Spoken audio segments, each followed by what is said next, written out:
Ladies and gentlemen, welcome to the Fantasy Couch Podcast. Today, we're going to be talking all about rookie drafts. It's kind of the dead zone as far as draft season and fantasy football hype, even kind of NFL news. There is some NFL news, but not a whole lot of headlines. So, we're going to be talking about rookie drafts. But first, I did want to start by giving an anecdote about redraft leagues, and it'll lead into dynasty drafts. So, there's always there's not just one way to skin a cat in a redraft league, even.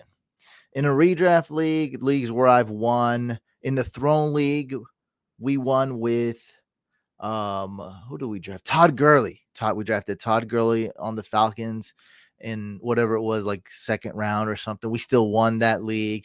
I remember the first time I drafted the first time I won the Couch League, I drafted Laquan Treadwell. I mean, it was a late pick, but it doesn't really matter. Like, was James Robinson's best year? Was that when his one good year, his rookie year? Was that the same year that Josh Allen blew up? I think it was. I think so. Yeah, a couple years back. So that year, I had Josh Allen on every team, basically one. Wow. I mean, it was an insane year I keep gloating about. I also didn't have James Robinson on any league that year, really. So it's like you don't need everything. You can't do everything. There's more than one way to skin a cat. You just have to make better decisions than your teammates. You got to beat out your league mates. And that's with just redraft. Those are just some quick redraft stories. And I think everybody agrees with that. I think it's basically a fact. Okay. It's not like in a tournament when you're going up against like 10,000 people or something trying to win $1 million.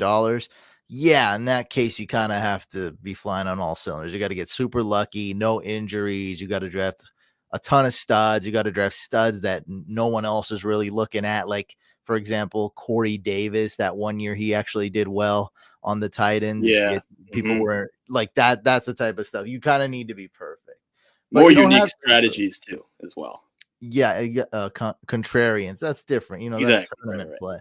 So in redraft, you can do several different things and still win. Now in Dynasty, what's crazy is you can go exponentially more different ways you can go because you might be rebuilding.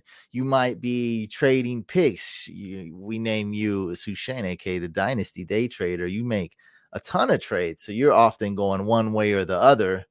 You're either going all in and you have no draft picks, or you're going all out and your team is just abysmal throw up, old pudding on the ground. And you got like, what's your favorite year? 2026 now? 2026 now. Yeah. 2026 now. Right, 2026 type of guy. All right. 2026. Yeah. All right. Yeah, and Solly, of course, is that year we drafted Gurley. We also drafted Calvin Ridley at insane value. We got him like 4.11 or something, like crazy. Late fourth round, 4.09. It was right around there. It was the end of the fourth round, and we sniped the team one. I think that's what happened. So, yeah. Like I said, we drafted Todd Gurley. Not a great decision. Still was okay. Scored some touchdowns, and we had to cut him, basically. We had to cut bait. But we hit on Calvin Ridley, right? I missed that on the James Robinson hype in all my leagues. And a lot of people made fun of me, and I drafted Josh Allen in every league. And, I got a little bit lucky that he also improved. I mean, I saw something in him, but the equation always needs a little bit of luck, no matter what. It's about like 25% luck is always thrown in there. You need that little bit of luck. So in the Dynasty League, there's so many different avenues to take. I just want to break down a few things specific to 2023 on this wide receiver versus that wide receiver, this draft class versus that draft class. You can maybe shed some light on that. Also, like, what routes should you take depending on your team? Right now, we have a visual up. Sushane and I, we co-manage a high-stakes team together, and this is kind of advantageous to see stuff like this because a lot of people, they're like in one or two leagues. They might be in like a $10 league, or they might be in a league with their friends and stuff. We get to see a variety of things, different websites, different people, right? We just did a draft with someone in South Africa, Germany, Canada, Ohio. California, you're in Illinois. Like it's Mm-hmm. it's crazy. Like we get It's everywhere. It's all over the place for sure. different buy-ins, right? Like it's different rules. So we get to see a lot. And I actually noticed some trends. So we have our draft from our high stakes league. This is a mouthful, and I'm apologize because I don't like this when people say a bunch of stuff, but bear with me here. All right. It is a best ball, super flex, tight end premium, dynasty, rookie, and free agent draft. It's also called Triflex, just to confuse them. That's a lot. Draft rookies and free agents. And this is our results here. We absolutely knocked it out the park, I think. We got Bryce Young at 1.04. So right here, when we look at the draft board, let's make some generalizations and kind of see what's happening here. So Jahmyr Gibbs, the talent is there.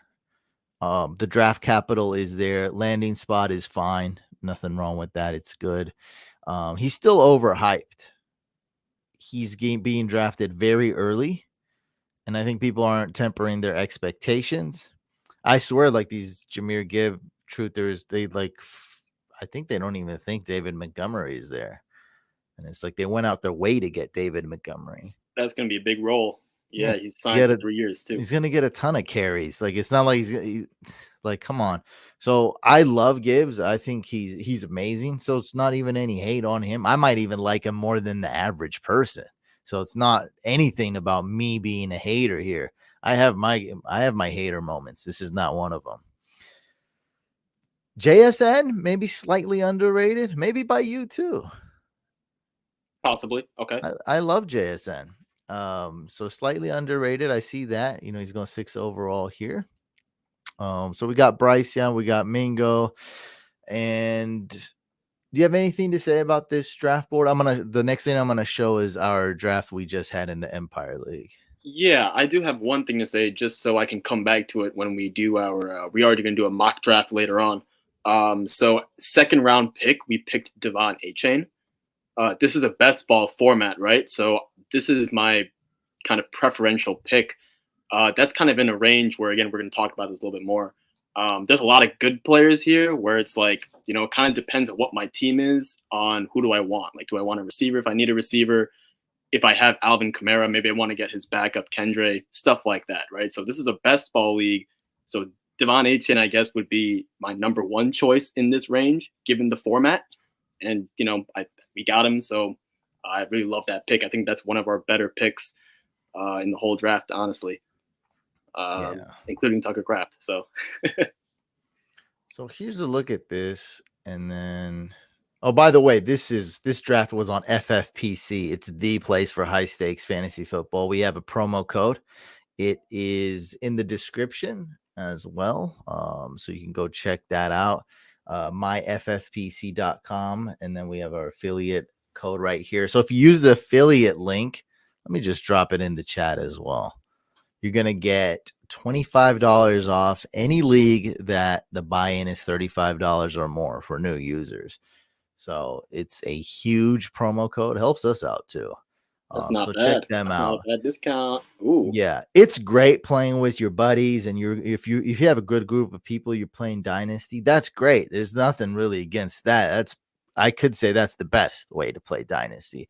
But it's also very hard to find people to play with. So if you're having trouble with that, or you want to play a little bit more high stakes and your buddies don't have that much money, this is the place to do it. You want to get something going for real money quick. It's organized. It's very reliable. It's the number one place for leagues like this. They do have redraft and tournaments as well, but we like the high stakes Dynasty on there. So this is the draft we just recently did. Gibbs went a little bit later. This is a 2023 rookie draft for the Couch Empire League. That video is up, by the way. It's a banger on the new channel. Very funny. Very good video. Yeah, go check that out if you haven't yet. Any thoughts on this one, Sushane? There's a lot of thoughts. First of all, let's talk about Jahmyr Gibbs, since we did mention him earlier in the last draft. I think he kind of fell, would we say, in this one? 1.6. Jahmyr Gibbs just seems at face value, regardless of what your team build is, like an absolute steal, home run, just a win type of pick. Also, we do see in the second round, the tight end that I like, Tucker Kraft, got picked ahead of Laporta. That usually isn't seen. But other than that, I think it's a relatively standard draft as far as what things will look like. Mayer goes a little higher, but we're big Mayer fans here on the podcast, so that's really about it. One more thing, Will Levis fell. Will Levis, he's falling, sure. And that was the first draft was a month ago where Will Levis went. What was it, 11? Yeah, he went 11 overall. Here, I can't even count. It's way past that. What is it? What is this, like mid-second? Let's call it that. Yeah, something like that. My God. Actually, you know what's crazy is that's exactly mid-second. You can't measure that better than the exact middle because this guy had the 2.06 and 2.07. He took Will Levis 2.07 so he would bully him less. He knew he was going to get made fun of. Just yeah, it's not even a bad pick at all. It's actually watch the video to see exactly how that unfolds. We had to make fun of him for drafting Will Levis. Even that's a great pick. I don't know what I would have done. I didn't even know I had the next pick. I wasn't paying attention, but like, I like your pick, Josh Downs. That's probably what I would have done. It's incredible, but maybe I would have took Will Levis there. I don't know. Actually, I wouldn't. I would not. I'm terrified. It's because I'm terrified of him. We don't know what he's gonna do, so I'd rather not. Same. Yeah, I'd rather not. Just imagine having that guy on your bench and then he doesn't. It could be such a waste of roster space. But that's a good pick. That was a good pick there. So yeah, Levis is falling down. Kraft was drafted super early. That was insane. It was insane, but the craziest thing was so Drew ends up picking Laporta at 211. I was going to make a trade with him to move up or into the draft and take Tucker Kraft, but again, he went 2 picks earlier. So I mean, you guys can say it's a reach pick, that's fine. But if I think Gene was the one who took him, if that's really Gene's guy, so it was a good pick for him because he would not be falling further because I would have made him move up. My team's looking good, man. Yeah, my team, I'm super young. I've been tanking / rebuilding, and I finally had some draft picks, and I've started to draft a lot of guys. So a lot of good young players. Definitely not competing this year. If I make playoffs, it'll be a total fluke. I probably won't even make playoffs, but I think I'm on the right track. If I can hit a couple more draft picks the next year or two, I will be very competitive. But your story is different. You were just like a few months ago, you were super tanking, right? Yeah, I had no players, and I had 16 first round draft picks. And basically what happened was I was in Peru and our flight kept on getting canceled. So I'm just stuck in the airport. You know what? What? I don't know. Okay. Wow. So I'm like, you know what? I've got some time. Let me just think about this. Let me see, do I have enough picks? Can I make this work? Right now is a time to buy players. And also I was starting to get concerned about the running back. In Dynasty, we like to build with running backs last. We want to build with the younger running backs. I was getting a little bit of concerned about the future pipeline at that position. So I'm like, you know what? Hey, you know what? I have enough capital to make something happen. Let's start and see how far I can go. And it turns out I went all the way, turned in 16 first round picks. And now I have a whole slew of win now players like not McCaffrey. I have Pollard in this one and Austin Eckler, Mixon, Kamara, Ramondre. Those are my 5 running backs. It's looking pretty good, I think. Lewis brings up a cool point. Is some people are intimidated to play against me. I'm like any other player, really. I can be beaten quite easily. I mean, I'm competitive. I think I'm a good I'm gonna be a good player, but I'm nothing crazy. People beat me all the time in couch fan leagues. I bring the heat though. I bring the fire. The only thing that's I guess the main thing that's different if you're in a league with me is if you are the guy who sends me really, really, really terrible trade offers cheesy and you keep doing it. I'm gonna make fun of you, and I'm gonna yell at you because I'm just a very busy dude, is all. And I'm like, dude, I don't have time for your shenanigans. Okay, like I do all this for you guys, make a league. Like I like it too. I like doing it too. I want to be in a league with you guys, but don't send me a terrible trade offer like twice a day and keep cheesing that. I mean, that's worse than getting like spam mail. So, and we weeded out a lot of those guys. It used to happen. I don't remember what league or whatever. Like I don't really get that anymore. So, other than that, I'm just one of the guys. It's easy. Now, I will say, being in a league with you, Lisa is saying, can't imagine being in a league with Couch. I'd be scared to send him a trade. Well, to your point, I mean, I've sent you offers before. I think we even had one in the works that you were kind of 50-50 on, and then I ended up pulling because I had a better deal that I liked for my team. So, I mean, it's not, and like you were saying, anyone can trade with anyone here. It's not really like an intimidating thing at all. Even for myself, if anyone for some reason will be intimidated by playing in a league with me for some reason, I'm just like another guy, like whatever. Yeah, we all make mistakes. It's just magnified and heightened in Dynasty because in redraft, it's like, if you make a mistake, new team next season, Dynasty, you make a mistake, you might be stuck with Zach Wilson for who knows how long, right? So, yeah, I played against all the top experts on TV and stuff. It's nothing. Yeah, it's whatever. Sometimes it's a lot easier because they don't have a lot of time. They're busy like being on TV and stuff. Exactly. They got families and stuff. Like, so it's other responsibilities and priorities. It's really nothing. One thing I will say though, that's definitely another theme is if you are playing against a bunch of experts, you're gonna see some crazy picks. Because they have their guys. So, like one instance, so like how you got Michael Mayer and you draft him like way earlier than anybody else. Like for instance, last year, and I'm gonna bring up a good example. Adam Rank on NFL Network was starting this hype about going Justin Jefferson first overall. Literally nobody else was saying that. It kind of rubbed off on his co-worker, Michael F. Florio, who's also in the same league. And he started doing that a couple times in his leagues and stole that from Adam Rank. They both work for NFL Network. So like you will see stuff like that will, shock you. And I think we all of us experts have like our guys we just think is like insane value, and so we don't mind reaching like 1 or 2 rounds just to get that guy. And it'll seem odd, but those are our guys for sure. We all have them.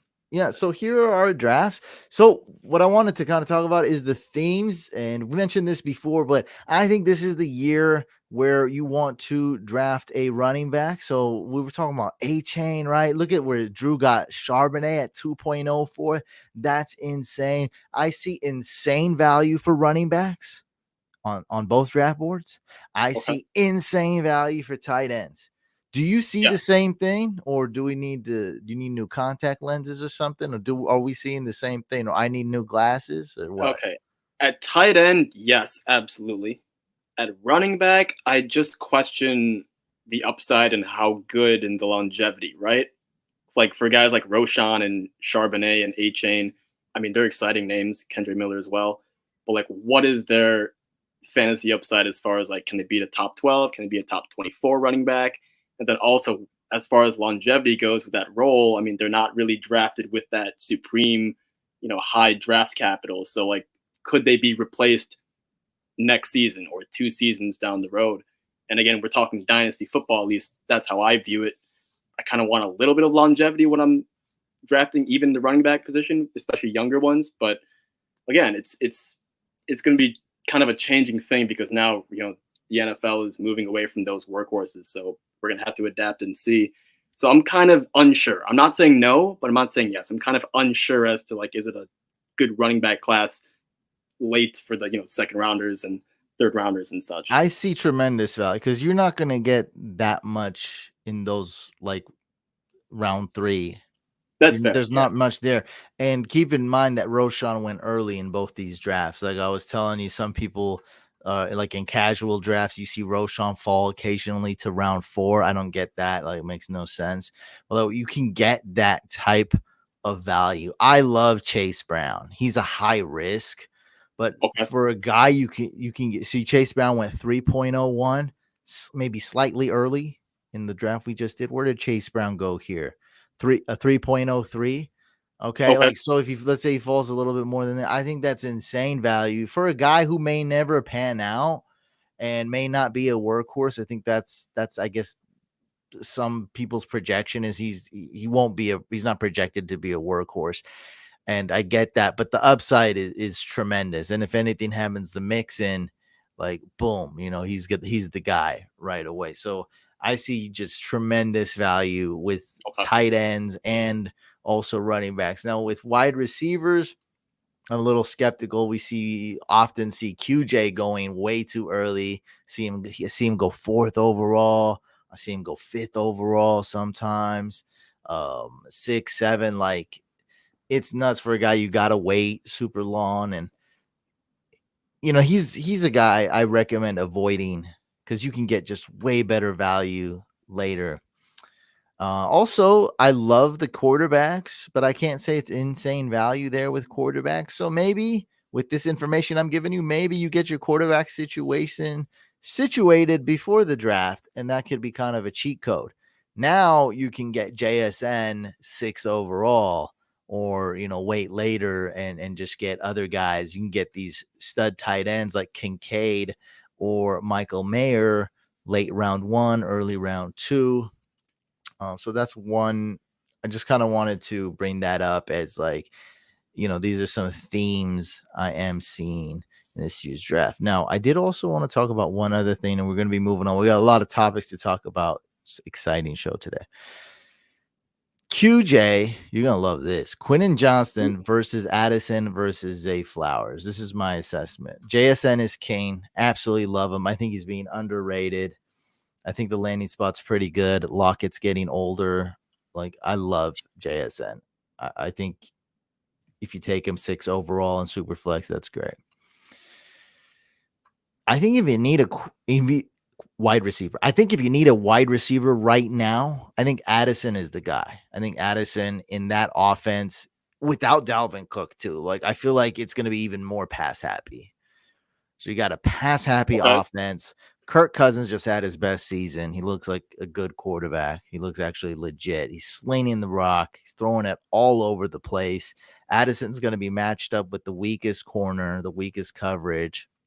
I love Addison for right now. You're looking for a young player on more of a win now team. Because you can still be young and win now. I think Addison's the guy. My favorite wide receiver is Zay Flowers. Now, I don't think he's going to do that much this year. A rookie on a team that's going to run the ball. I know it's a totally new offense. Lamar's not going to be running it as much, but still, you got OBJ there. Rashad Bateman, good chance he's ready week 1, and he's going to be ramping it up. So that from his injury. So that means he's going to take it slow. It's going to take him a while to really be acclimated and be 100%. So let's say, like around week 6, that's going to happen. Still, you got Mark Andrews there. But OBJ is not going to be there forever. That's for sure. So I love Zay Flowers. So those two are pretty close. And then we both don't like Quentin Johnston. I feel like he's way too risky. Some people's points for QJ being good is like, oh, I'm gonna start him once Keenan Allen and Mike Williams gets hurt, which is like, I agree. Like those two, there's a good chance they'll get hurt, but it's like you're already putting obstacles in your road to success. You already need these things that kind of have a lower chance of happening, or however you want to put it, in a high chance, or kind of unpredictable. You need like these lucky things, quote unquote, lucky things to happen for QJ to see instant success. And then on top of that, we talked about the body catching, and he doesn't attack the ball. This hides points. He doesn't Randy Moss people. He's big and athletic, but when he goes up against the ball, he plays small. So I'd rather go a different path. Go get you Michael Mayer, go get you a Kincaid, go get you some running backs, trade down, do whatever you got to trade up. Or if you got the 4th overall pick, please, God, don't pick QJ. Just pick JSN if you're going to go wide receiver there. Much better idea. Yeah. I kind of agree with you, at least on Addison. But like, I just feel like as a whole, these receivers are really not good for win now. I mean, I guess let me first say why I'm kind of with you on Jordan Addison, just because this guy has proven to be a very, very good receiver. For 2 years in college, he was good with Pittsburgh, Kenny Pickett. He's good with USC, Caleb Williams. So he has a lot of snaps, a lot of reps under his belt, and that does matter for receivers. The reason why receivers nowadays are popping off as first-year players is because through in the high school level and the college level, there's these 7-on-7 drills, and because of that, all the receivers get more reps. So reps matter for receivers a lot. Okay, so Jordan Addison has a lot of playing experience, and that's probably why I would say he's the most NFL ready.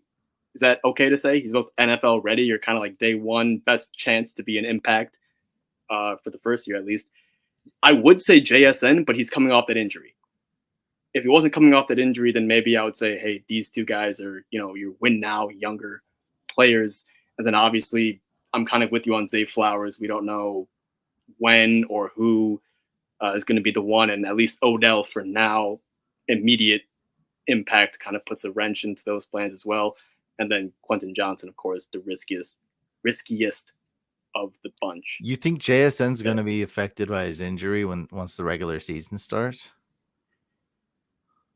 I don't think he's going to be effective week one. No, I'm talking about the injury specifically. His injury, you think that's going to really affect him? I don't think he's going to be like completely as dynamic. Like I think it's going to be a couple. Like it is. What was it? I think it was an ACL or something. It was some sort of knee injury. That does take time. You know what I mean? Like kind of like a J.K. Dobbins thing. Like you get back and then it kind of. You're talking about a ramp up period. Like he'll be playing, he'll be fine, but he won't be like 100%. Like sure. And the cool thing is the ramp up period will also coincide with the kind of rookie learning curve, if you will, right? Yeah. There is one for every receiver. So you kind of get both of those knocked out. So I'm not too concerned about him. Let's call it like week 10 to 12, right? I mean, obviously the rookie wall is another conversation, but you know what I mean? Like kind of later in the season, but immediate impact. I wouldn't say any of these. If you had to make me pick one, I would go Jordan Addison. That's kind of my bottom line. Yeah, I wasn't even saying that. I was not just in case people misunderstood. I wasn't telling anybody to go draft Jordan Addison and win a league today. Yeah, sure. That was not the point. I wanted to separate those three. So because it's JSN and then it's those three wide receivers. That's kind of like what everyone's doing. So I just wanted to break down those three, and I think a lot of people listening right now are deciding between Quentin Johnston, Addison, and Zay Flowers. And some people, I think the first guy they dismiss is Zay, and that's our both of our favorite guy out of those three as far as talent. Yeah, so it's like, I'm urging people to kind of rethink the situation is all. But yeah, Jordan Addison, plug and play, like the closest thing to plug and play. You can say at most NFL ready in a way. I think that's kind of fair. I think it's a bit of a generalization, but yeah, sure. Especially in his role, like he's going to be solid in that role and actually see some targets. And I mean, he's going to be the number 2 wide receiver right away. No Dalvin Cook, so maybe that's 1 or 2 more touches is going to go to the receivers like Hawkinson and JJ and Addison. So I just want to make that distinction between those 3 guys. But yeah, definitely go check out the video, guys, if you haven't. I'm really proud of this thumbnail I did with Bryce. I love it. I love it. I think it's a sexy thumbnail, man. We do have some news.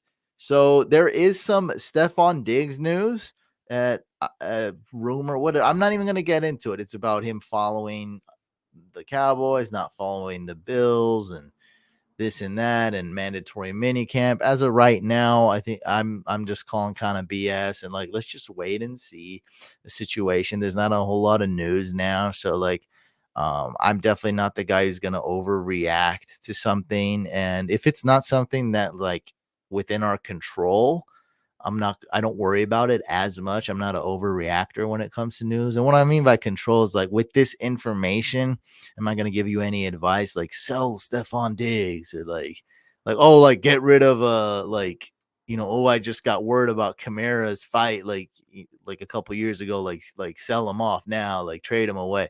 There's nothing you can do about it right now. We're just going to wait and see. A lot of it could just be a bunch of BS. Because how many times have we seen like, oh, this guy followed someone on social media, or like this guy has like an attitude problem for 2 hours, and then like we just forget about it in a few Well, Kyler weeks. Murray He's got still signed on to a there. long-term deal. Well, Didn't he that's actually unfollow the really Cardinals and nice. everything, right? Yeah. Oh, Kind yeah, of the yeah, same yeah, yeah. thing. He did. He was that was actually that was actually huge. Yeah, like what he was doing, and oh, they have houses. They bought a house here, and this like all this news. Like, so yeah, sometimes it does matter, but most of the time it's just it's BS, just boring, just nothing, just clickbait. I do have some fun news Especially with here. Diggs too. Sorry, one more thing. Especially with Diggs too. Like this guy is an elite level asset. Like you don't want to just panic sell a top player and then 1 week later, several days later, you start regretting what you were doing because the news is just kind of whatever, and then something else comes. But That's just again, ridiculous. Yeah, yeah. no, I don't think anyone's that dumb to do that, but I got some texts today, man. There are people who are panicking. yeah, So please we'll see. don't be that dumb. Just wait. Yeah, jeez. Oh my god. But Yeah. Dalvin Cook and DeAndre Hopkins are free agents. So Dalvin Cook, this is the pie chart where which team is Dalvin Cook going to go to? A lot of people think the Dolphins, but I really think it could be any team. Reportedly, or actually, I'm going to say rumor, actually, rumored that the Broncos are not interested in him at all. Or I not. get, Okay. yeah, I kind of believe that. I mean, it makes sense.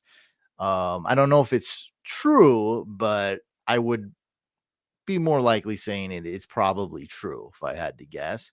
But he can wind up on a lot of different teams, and we have no idea. I think he wants to go to a team where he's getting paid. I think he wants to get paid. I think that should be a huge priority, especially for running backs. Like it's probably priority for almost everybody, but like he knows he's only got a couple years left. I think the money should be the main factor, not necessarily the ring. Get your money. Trying to think, trying to put myself in his shoes. Obviously, I don't know what he's thinking.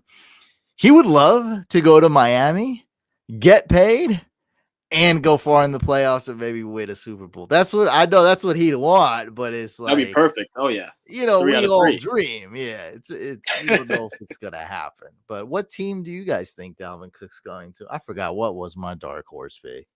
I I don't just even saw it remember. before again. It was the Chargers, and I kind of I like that said one. Chargers. Oh, Yeah. that sounds like it's not gonna happen. My With my Eckler, yeah. my dark horse picks are peak entertainment though. They Oh make you yeah. go, oh, yeah, make you Exactly. think. Maybe think. Maybe think. For Like sure. that's a huge problem I think for this new Chargers team is like who's the RB2, or if Dalvin Cook's there, it's gonna be just two like top notch RBs.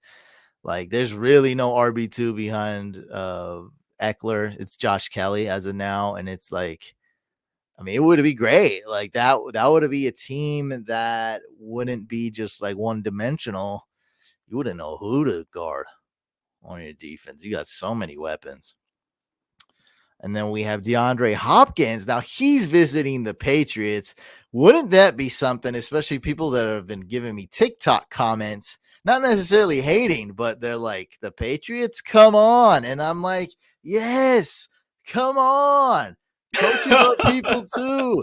Coaches deserve second chance. Whenever we talk about like second chances and stuff, we're always talking about players and social media influencers and this and that. What about Bill O'Brien and his chin?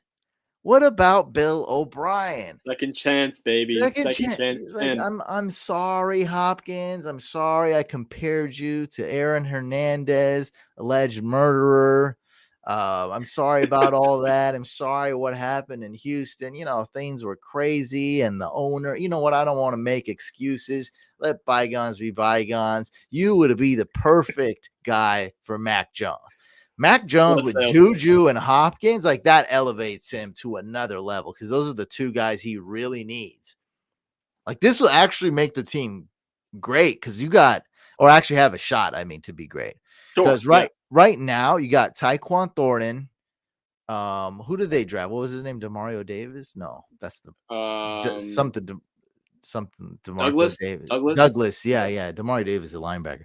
So you got Juju, you got the new rookie, you got Tyquan Thornton, who's a speedster, and then you got Hopkins. and you got Ramondre, who's a great running back. It's like this is a real team now. And Mike Gesicki, who was one of my big sleepers coming in, and will kind of not be if Hopkins is there. I love Mike Gesicki. He's a straight up receiver. Like he's not even a tight end on that team as of right now. So it's like I love Mike Gesicki. So they're gonna have a real team. And now the real OC. They had some guy who was a defensive coordinator with a pencil calling play. Like, I don't know. It was what a weird mess. I don't even know what was going on there. But yeah, this would be crazy. Yeah, it could have. It's such a Belichick thing to do. It's like you guys are really telling me this guy, dude. Randy Moss was some like punk diva weirdo has been, like just the biggest wackest player on the Raiders. He was gone. I mean, he was like a tall, athletic Josh Rosen. He was done, bro. He was so whack on the dude. Had like one touchdown. Wow. People can't turn it around, huh? It's like it never happened because he's so good. Like like people look at it even in their memories if they watched him. It's like it never happened because it doesn't make logical sense that Randy Moss was that bad. I mean, he was worse than Martavius Bryant. That's how bad he was. He was whack. He was yikes. he was slightly worse than Chad Johnson on the Patriots. Does not make me feel good about Michael Mayer right now. Yeah, no, it's a worry. It's a worry. We are kind of like, oh, that's a great landing spot, but you know, it's a weird organization. It's whack organization though. So a guy who go against Randy Moss and then like it becomes Randy Moss like 3.0, like which is just insane, like instant Hall of Famer, amazing. Right. A guy who gets Chad Johnson. I mean, Bill Belichick has a list of like what 15, 20 crazy things. Remember when they like did the cheat code, the cheating thing where they did the ineligible eligible receiver thing against the Ravens. There's so many things you could put on a list of crazy Bellatrix, weird things. He's such a weirdo. Bellatrix is like, what is this? This is nothing. This is nothing. The butt chin OC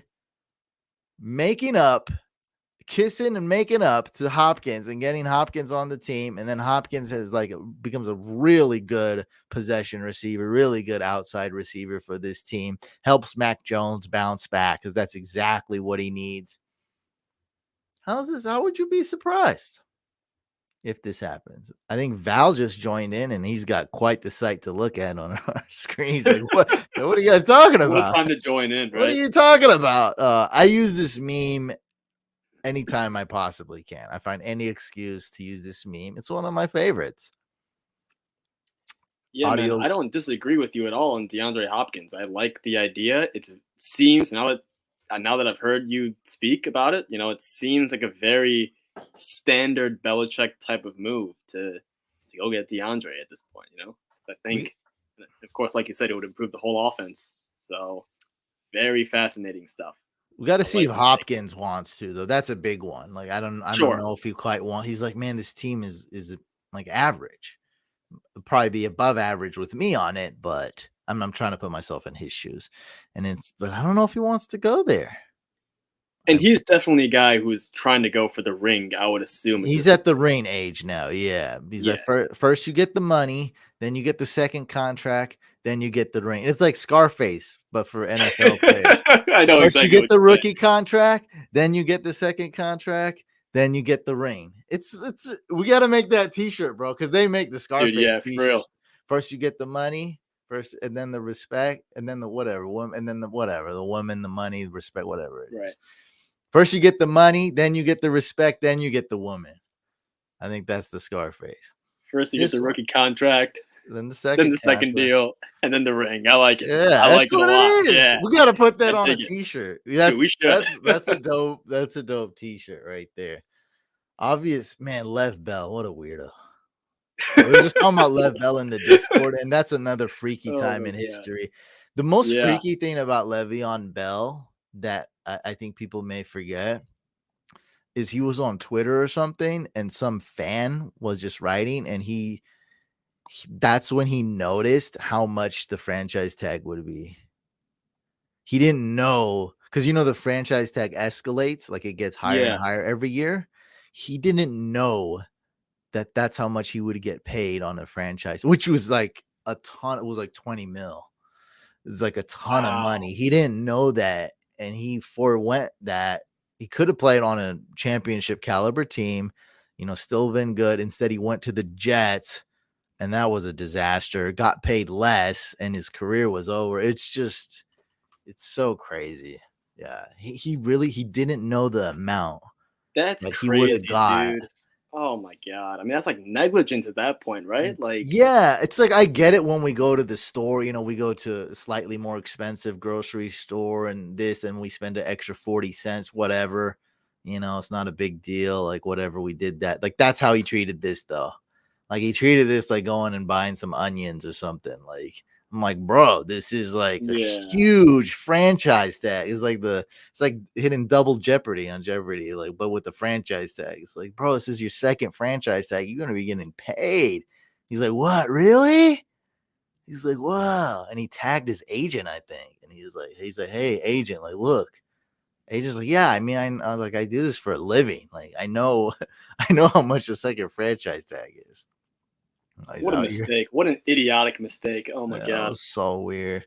Now he's out of your boxing, says Luis. Yeah, I mean, it's Italian. easy to say it's idiotic now, but we thought it was idiotic back then, but now we know it's really idiotic. And I mean, we know it's like a fact now, like, as in, like, don't do this. It will always Right. 100% end up bad. Like, do not take this route. Let's learn from these guys, other people's mistakes. My God. Here are my dynasty rookie rankings. Couple things I wanted to point out. I got Michael Mayer ranked much higher than the consensus, 7 spots higher. I got Jonathan Mingo ranked 8 spots higher. Anything else that stands out, Sushane? That's really about it. Roshan Johnson, I guess, 9 spots higher. But I'm also on that same train. I got a couple of graphics to kind of explain, or at least explain why I am high on the same receivers and the same players in general that you are. We're talking JSN and we're talking Mingo. Why do we have JSN as the one? Well, he's a slot, right? So slot wide receiver, Y or an F. There's all of those things listed there. Complementary role. Usually they're shorter or smaller. In this case, JSN's more on the slimmer type of build.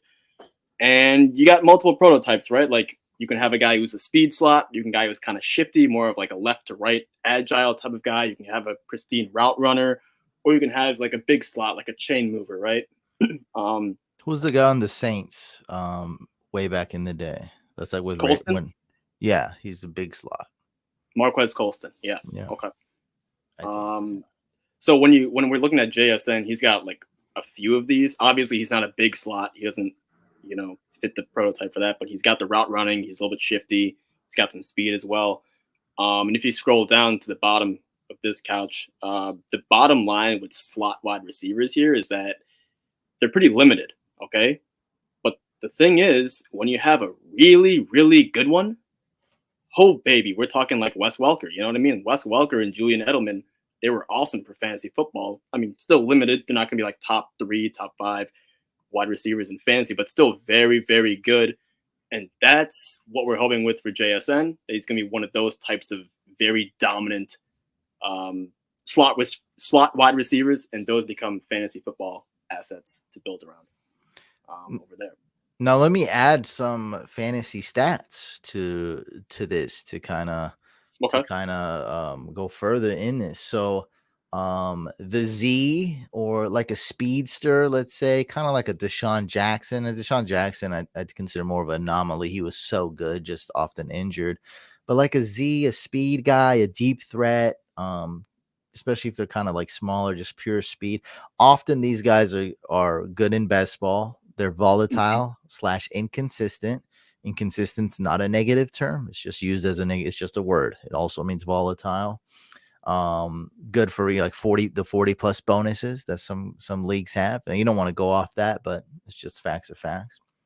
Now, the slot, Sushane, believe it or not, slot receiver is actually the most consistent receiver in fantasy football. So from week to week, you can rely on him the most. Interesting. Does that have anything to do with the PPR element that they get points for receptions? I'm sure, What I'm but kind it's of leading also up just to. like if you just think of real football, like he's gonna go to him, right? He's the chain mover. If he's a good slot, he's gonna be heavily targeted. He's gonna be relied upon. You need a first down. Who do you go? You go to the slot, right? Or if you have an amazing tight end, you go to the amazing tight. If he's not double covered, Sure. Okay. so that's like a typical thing, right? Instead of Yeah. you're number one, you're probably not throwing a 50-yard ball to the Z. So you know what I mean? Or maybe even there's a lower probability chance, you throw into the X. So often you go to your go-to slot guy like a Wes Welker, Edelman, Cole Beasley, Jarvis Landry in his prime. And often, the tight end acts as that role as well. Of course. Yeah. So they're very consistent. Now, smaller. Now, this one is a less potent stat, but it does exist. There is a small correlation, so I don't want to blow it out of proportion. Bigger guys, usually bigger and taller guys, score more touchdowns. So therefore, the shifty smaller slots typically less touchdowns. So if you can actually find that, it's super rare. All right, super rare. Juju's a more of a big slot, but there are very few slots where you're like you also get the touchdowns. There's Cooper Kupp, who's like the best wide receiver in the league. Not really Edelman. Hunter Renfrow had that one year, but he sucked the next year, so I'm not going to really put him in here. Sure. It's just a very short list. Juju. Very short list of guys. So typically the small shifty slots don't score a ton of touchdowns. I think that's going to change with JSN because he's just immensely talented. And I don't read much into this XYZ stuff. To me, it's advanced. This is advanced stuff. This is when you're close to picking receiver A or B. You look at the team, you look at their quarterback, you look at how they're going to fit. Then you're going to look at are the X, Y, or Z. And then you put the whole picture, the puzzle together. This is not like your basic thing. We don't just look at this and be like, oh, this guy's the better receiver because he's here. And that's why I like JSN, just because he's going to be a slot. I think he's amazing. We're seeing a guy who could be better than Garrett Wilson and Olave in the NFL, and I'm taking that. I don't care if he's playing A, B, C, D, Z, whatever. I don't care if he's playing some made-up number, like Elon Musk's kid, whatever he named his kid, whatever the heck, alien planet. I don't care. Like, if he's that good, I'm drafting. I've seen how good Olave is. I've seen how good Garrett Wilson is. I'm drafting. I think we're kind of saying the same thing with slots, because I was just saying only dominant slots become fantasy football assets. You kind of just put it into more context and were a little bit more specific than what I was. But I think in general, we're kind of saying the same thing, where you have to be a really, really, really good slot wide receiver in order to be successful in fantasy. Now, you did mention X wide receivers. I don't completely judge. Like you were saying, it's just a part of the puzzle. I will say two things about X wide receivers. If I see a really good one, I'll get really excited. And then when we're talking about wide receiver darts, I'll probably favor guys who can be an X over guys who are a slot or a Z. Again, we're talking dart guys, so they're not even as talented. I'm just going to take the shot on the guy who could potentially be the X because that position is known to be the quote-unquote number one on the team, or the alpha receiver, or the primary, however you want to word it. Primary number one option, yeah. Right. For sure. So that's basically my thought process on why I kind of favor X's the most.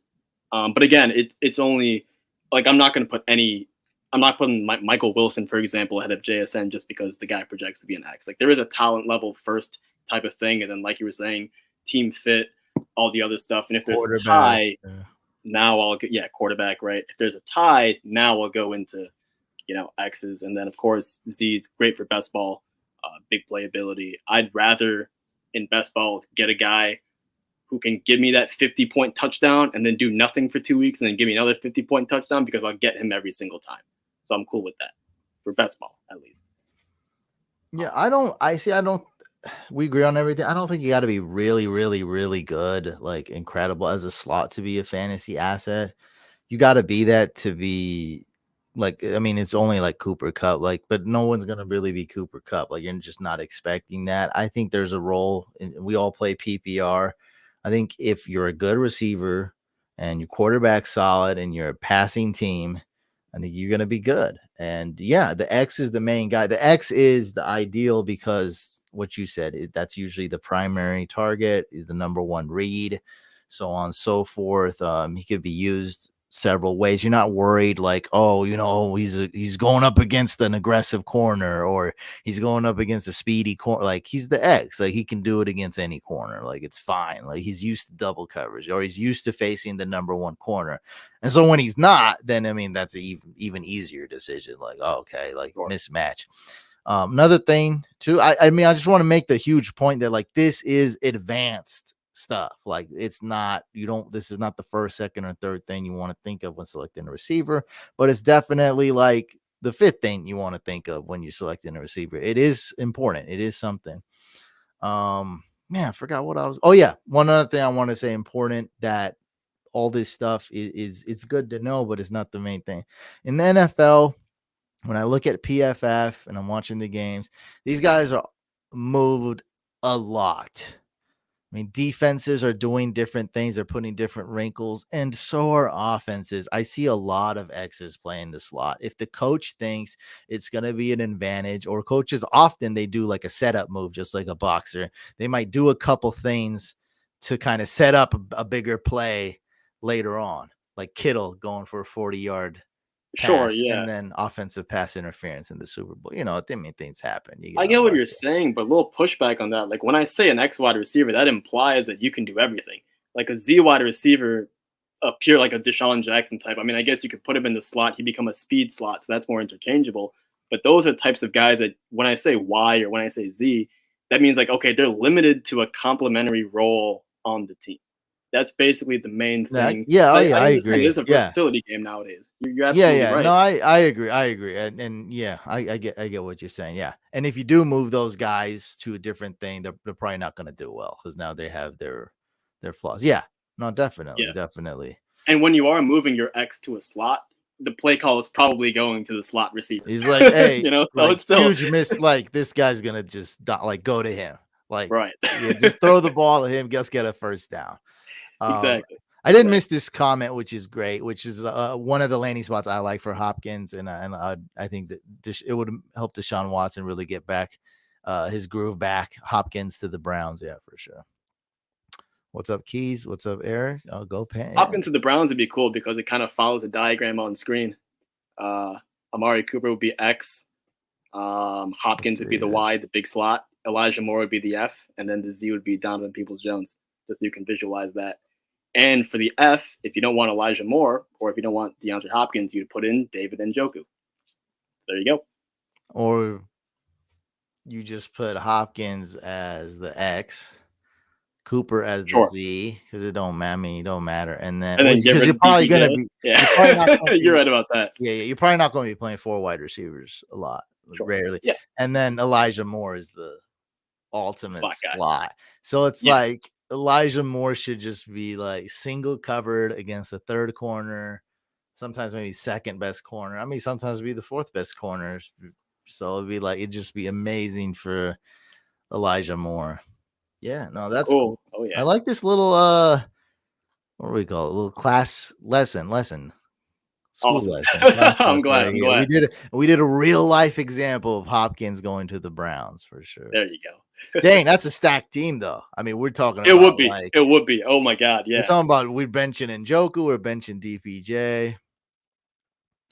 What rank you guys giving Bryce Young? He's both of our QB1s. 2 overall in terms of Superflex behind Bijan. Yeah. By the way, rankings are available on fantasycouch.com. We just had a rookie draft, that video and the draft. If you don't want to watch the video, that's fine. Written draft results as well. All on fantasycouch.com. Go check it out. It's free. What's up, Facebook user? What's up, man? All right. Next lesson in class. Tight ends. Now I love this. This is one of my favorite podcasts, but you did lose me a little bit because there's too many. You're spewing too many letters at me at once, and I did eventually get it. But that's what we're here to do. We're here to clear it up. I'll try the best I can here. Okay, so I'll go a little bit slower then. Instead of giving you all the letters at We once, got we'll a just talk visual. A one at a visual time. helps people like me. That's what it's Yes. going to really help. So if you're listening, maybe you want to switch over to YouTube and actually watch this. We got a nice diagram here. Okay. Let's first start with the least useful type of tight end for fantasy football. It's called an H tight end. I got it right. Blocking tight end. I got it right. I see. I got there it. You go. I got it. Yeah. Nice. Go. All right. Nice. There you go. Good. Yeah. So an H tight end is going to be a little bit shorter, 6'2", 6'3". Chig Okonkwo is an H tight end. He is kind of represents what I call an exception to the rule because H tight ends, again, they're secondary guys. They're asked to block first more than anything else. Usually they're going to line up in the backfield. Okay. Again, short ability to talk about and super physical. Chig Okonkwo, physical, explosive. The problem with H-backs is that they block a lot, so not good for fantasy. And when we're looking at an exception like Chig Okonkwo, the only one who had like really, really, really difference-making fantasy numbers would be Shannon Sharp. Now, obviously, I'm not going to call Chig Okonkwo Shannon Sharp. That's crazy. But it just kind of goes to show you, like, okay, there's one. Shannon Sharp's an H? He's one of the best blocking tight ends of all time. Yeah. Shannon Sharp? I said he can't block. No, he can. He can. Shannon Sharp? Yeah, he can. Absolutely. Wow. Yeah. Okay. See, I didn't watch him a lot. He's also shorter. You can tell right away who's an H-back, who's a Y, who's a flex based on the height and weight, right? He's 6'3", I think. You can pull that up, see exactly what he is. Yeah. He's not. I'm pretty sure he's 6'2", 6'3". He's a shorter guy, so he's a pretty good blocker. He was a pretty good blocker. He's also playing the H. So again, it's with him though. Yes, he was also a very good receiver. That's kind of the point here to bring up. He's 6'2". 6'2". There you go. That's H-back material right there. 6'2", 228. I mean, it's unheard of for a tight end to be that short. Yeah. Okay. I think Jonnu Smith was also 6'2", maybe not. No, I don't know. I think he might be a little bigger, but Chig Okonkwo 6'2". Okay. Right. So the same kind of prototype, right? And it's very, very difficult for you to get fantasy football receiving numbers off of that because you're asked to block first. Obviously, there's a few kind of, what's the word I'm looking for? Kind of unique or kind of rare traits. The reason why I liked Chig Okonkwo was because he was similar to Shannon Sharp. Again, not nearly as good. I'm not trying to say that at all, but at least the similarities were there. So it's like, okay, this is an H-back that I'm willing to take a chance on. But bottom line is, if you see a guy who scouts are saying this guy's an H, you probably want to stay away for fantasy football. Very useful for super rare, huh? Super rare. Super rare. Yeah. I mean, we're talking like once, twice out of who knows how many. And that's why these guys occasionally get carries too, huh? A little bit like a kind of a fullback type of exactly position. Yeah. Okay. So we say that tight end is like an offensive lineman, like a fullback and like a receiver. When we talk fullback, we're talking guys like Chig and Shannon Sharp. They get some carries as well. I think Tommy Tremble got some carries a few years ago with Carolina. He was one of the guys who I was saying stud or dud. Maybe this gives you a little bit more context, right? Because I saw that potential, but again, he's an H-back, so it's like very, what do you do here, right? Because I know that the risk is extremely high for him to be an absolute zero. But if he did pan out, maybe he could be like a Chig or like even better, like somewhere between Chig and Sharp, something like that. But obviously it didn't happen. That's the risk. That's the risk with drafting an H-back. Is this a prototypical H-back? Or I mean, could be also outlier, but Aaron Hernandez, 6'1". I'm gonna be honest with you, that is looking closer to a fullback than a tight end to me. Because now we're talking 6'1", shorter, and 245, 250, even heavier. That's like pure fullback range, honestly. Yeah, but he's not a fullback. That he was heavily involved in the short pass game. Yeah, he was used a lot. I don't know, kind of possession. I don't know, like I forget how he was used, but like him and Gronk that 1 year we're doing very well. Obviously, I Gronk know is exactly what you're saying. 7. Yeah. Yeah. Yeah, but that's basically yes. If you want to say what It's an the H-back H-back. is, This that's is, an H-back. I think this is the Yeah. first time I heard H-back used was with Hernandez. The first time I heard that term Got you. was with Okay. Aaron Hernandez and Gronk. I was watching like NFL Network or something. Yeah. I'm pretty sure they call Aaron Hernandez the H-back. Yep. Time. That's exactly what he is. Yep. Exactly. Correct. So yeah, I guess add Aaron Hernandez to the list because he was, when he was playing, he was pretty decent. It was good. He Yeah, finished it's good. top 5, I think. Gronk and him were both top 5 that one season. Yeah, Crazy they were stuff. both killing it. Yeah. Oh yeah. Oh, I didn't want to say that. They're both killing it. Sorry, no pun intended. No pun intended. That's awful. We're almost done talking about Hernandez. I had to screw up the end. Moving on back to the diagram. Back to the diagram. Right. I'll be a little bit quicker about this one. Can we put the 2 diagrams up at the same time and kind of focus on the red area in the middle? Because this will be, I want to show both of them at the same time because the inline Y can also be a slot tight end as well. That's the whole purpose of I don't know if I can. Yeah, just scroll down, just so we can show the middle of it. Scroll down a little bit more. Oh, right there. just like that. You just wanted me to scroll like down. That. Yep. Yeah. Okay. There you go. Yes, of course. Thought you wanted me to show good. the wide receiver one. That's No. All good here.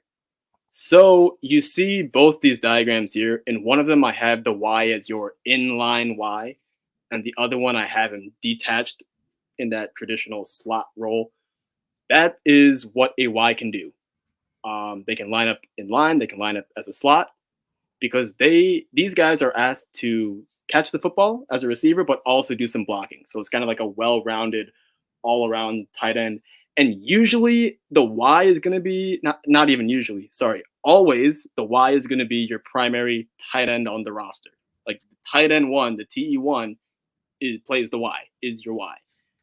The best ones of these, so we're talking Gronkowski, we're talking Kelsey, we're talking, Tony Gonzalez, stuff like that. They can also play outside. So that means you're a guy who can be in line as a blocker, you can play the slot, and you can play outside. You can do everything. If we're talking about the all-time great tight ends, like a Gronkowski, like a Kelsey. Antonio Gates, for example, inline Y. That's the prototype for basically all of them. Of course, we talked about Shannon Sharp earlier. That's kind of an exception. There's a few of them scattered here and there, but for the most part, it's inline Ys. You want a difference-making tight end? Try to go after this prototype. That's what I try to do all the time. It's one of the reasons why I like Michael Mayer over Dalton Kincaid. Jimmy Graham would be an F, right? Yeah, Jimmy Graham would be the next guy who cannot block at all. They were talking about his franchise tag, and he was pissed because wide receivers get paid more. And he's like, dude, I line up. I forgot what it was, but it was over 66% of the time. He's lined up as a wide receiver. And so he's like, I should. And it's actually a pretty good point. It's like, forget what letters you're putting in front of my name and the position column on the spreadsheet. Is like, dude, I'm a receiver 70% of the time or whatever it was. I forget the number. I'm lined up as a wide receiver. That's more than the wide receivers on our team. And then he's like, nah, you're getting paid tight end money. And so he had a good point, but it's like, yeah, so he's an F. Gotcha. Yeah. Mm-hmm. Okay, we have a lot of questions here. Do you want to answer some of these? Sure. Kittle is not an H-back. What is Kittle? So here's where this position becomes incredibly hard, right? It's not like a H, Y, and F. It's actually a spectrum. Okay, so you're going to have guys who are kind of tweeners. So George Kittle is, in my mind, an in-between guy between an H and a Y. I would call him a hybrid H-Y. Yeah, he's lined up as the H a lot. Sometimes, yeah.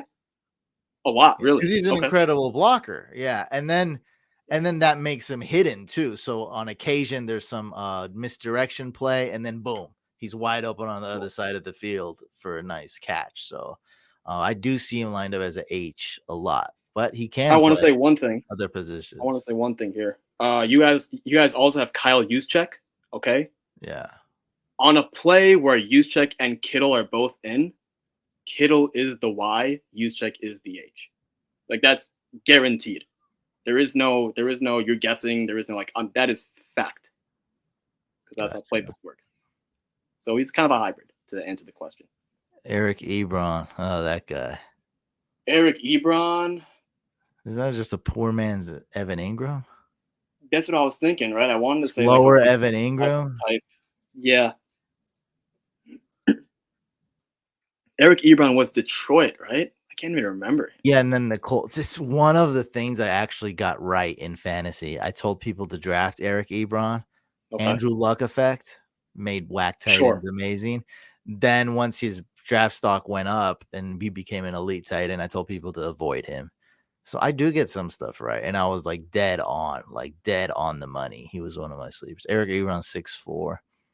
He's like a Yeah, bigger, that's also slower in Evan that Ingram. range. Yeah. So what do we call him? Towards Y. Does he have a letter or no? He's kind of a tweener, I guess. I know. Now that it's kind of coming back to me, he is more of a flex receiver type only because he is like that super uber athlete. Again, as far as the size goes, he's kind of just tweener. His pro comp was that like people were saying like he could be like Vernon Davis when he was coming out. I don't think he was, but so people were saying. What about it? Trey McBride's a Y. Yeah, inline Y. I don't know what the heck I'm talking about. And that's why he was drafted early because the Cardinals envisioned easily. They're not like, hey, we need to hire a coach to teach this guy and come up with a new play. They're like, he'll play the tight end position, like he'll play traditional tight end position. Like we know where he's going. He'll help us block. He'll go out for a few routes. We know where. Okay. Well, don't judge him. That he was a rookie last year. So keep that in mind, Lewis. McBride was a rookie. He was not one of Sushane's guys. He told me he was not the good guys. But he was just a rookie. So like, it's pretty rare to hit on rookie tight end. So we'll see what happens with McBride. And I will say one thing. This is from a coaching kind of point of view here. I know what you're saying that, hey, he blocked a lot. So blocking is going to give me less fantasy, whatever. I'm going to be honest with you. You got to learn how to block first before you get the trust of a coach to actually start, dominating the playbook. Like if even like Rob Gronkowski, for example, or even Kelsey, I mean, there was still Kittle as well. They were still kind of blocking first. And then they proved, they could do whatever, be the inline and kind of, take off from there. Which comment was he referring to exactly? The blocking comment was about Kittle. Kittle's asked to block a lot. Yeah, well, again, it just, I guess for fantasy, I guess what you're saying, right? Because Kelsey doesn't block at all. Kittle blocks more. I don't know. You still need to do both because for the coach to know that you're a dominant player and I can trust you and give you the ball as like the go-to guy.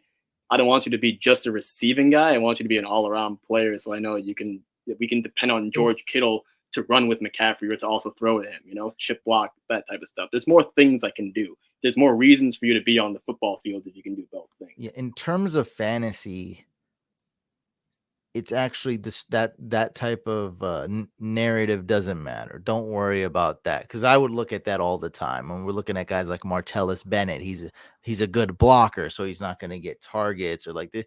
It honestly, it really doesn't matter, right? Because look at a guy like Evan Ingram. Right, pretend he didn't drop all the balls from like year 2 to year 4, whatever. So he had a really good rookie year, and then he was great again on the Jags. So it's like Evan Ingram. I mean, he is a wide receiver. He's not even a tight end. So there's so many, and what we're going over today, Sushane's breaking all this down. Like it's a spectrum. It's not even like an exact. Some of these guys aren't even in an exact position. It's like, are you good? Can you catch? Like, is it gonna be you? So it's like there's different, just like how we started this podcast, different ways to skin a cat, and different ways to win a league. It's the same thing with tight ends. Like, is he good? I mean, we're going back to the basis. Are you good? I mean, there's gonna be, there's these tight ends, like the tight end 3 on a team who's only comes in on goal line packages. Yeah, that guy is like Michael Pruitt or something. I don't know who, like I don't know any of these guys. Kessler, Michael Pruitt, like these third string tight ends. Like They might play special teams. They come in on 3 tight end packages, goal line, jumbo. Like, Right. obviously that guy ain't doing nothing ever. Like, okay, that's okay. They'll catch that occasional goal line, play action, easy touchdown. Other ways to success, yeah, it doesn't really matter. I mean, Kittle's the best example when we're talking about this. He is one of the best blocking tight ends. He's super fast. He can catch. He's amazing. One of the best tight ends, period. Wasn't really that great. I went back and looked at him on Sleeper. I'm trying to bring that up. Wasn't really that great. And then Brock Purdy took over. And then Kittle became like the second best tight end in fantasy. So it's like there's none of the, and I mean, we're talking about Brock Purdy, who people have different opinions about, but it's like he was good, but I mean, he wasn't probably not as good as Andrew Luck. It was just amazing, made all tight ends great that he played with. So it's like there's more than one path to success in fantasy. Getting on the field is important. That always helps. So we're talking about blocking gets you on the field. It helps. It ain't the end all, like we saw with Jimmy Graham. He got on the field, but only as a receiver. He wasn't a great blocker. So it's like, is the guy good? I mean, is he going to get targets? Is he going to be involved? Does this team throw? Like, does this team score touchdowns? I really think, that's the main thing. This is important. The stuff Sushane's saying, the YHF is important. I think a lot when we're talking about prospects when they're coming out of college. So like, how's he going to fit on the, like we just talked about McBride, like it was such an, like the Cardinals knew what he was going to do. Other teams, it's a little different. Like Chicago, an amazing example is like at first, very unsolidified role. The team just started learning who he was like a few weeks into the regular season. And they were like, this guy is so fast when he gets the ball. He's like he's the same speed as a running back. So, I mean, let's freaking use him as a running back. And then they're like, man, he might be able to do a couple more things. He's just going to keep expanding what he can do. Look at that 4.52. That's running back. Blazing speed, fast. bro. Oh, yeah. I'm kind of surprised this 92nd percentile. That's pretty high, though. The speed score, that's pretty high still. I thought it'd be higher, but 96 percentile 40 time. Yeah, he's stupid fast. Explosive too, which I don't think you can measure that. Burst score, I don't know if that's the same thing. Burst score, it's only 69%. He's very explosive. Yeah, but when you see him on the field, it's like he's like a gadget player. It's like Tavon Austin or something, but weighs twice as much. Right. Like, that sounds scary. I like that. He's super fast when he gets the ball. Yeah. Final one here, we kind of touched into it. Flex tight end.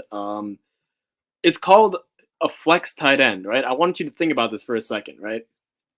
Look at your fantasy football roster. You got a quarterback. You start running backs, receivers, tight ends, and you start this thing called a flex, right? Fantasy football is based off of real football. This is what a flex position is, right? A flex position, we talked in the other slide with receivers. You could have an F wide receiver. You could have an F tight end, Dalton Kincaid, alongside Dawson Knox. That's what the Bills are going to be doing. But also, Couch, what if I told you, envision a play for the Atlanta Falcons where Tyler Algier is in the backfield as the running back, and you have Bijan Robinson lining up as a receiver? Where would he line up? The slot. The flex position. Yeah. There you go. Because a flex can also be a running back who can pass catch, a wide receiver, or a tight end.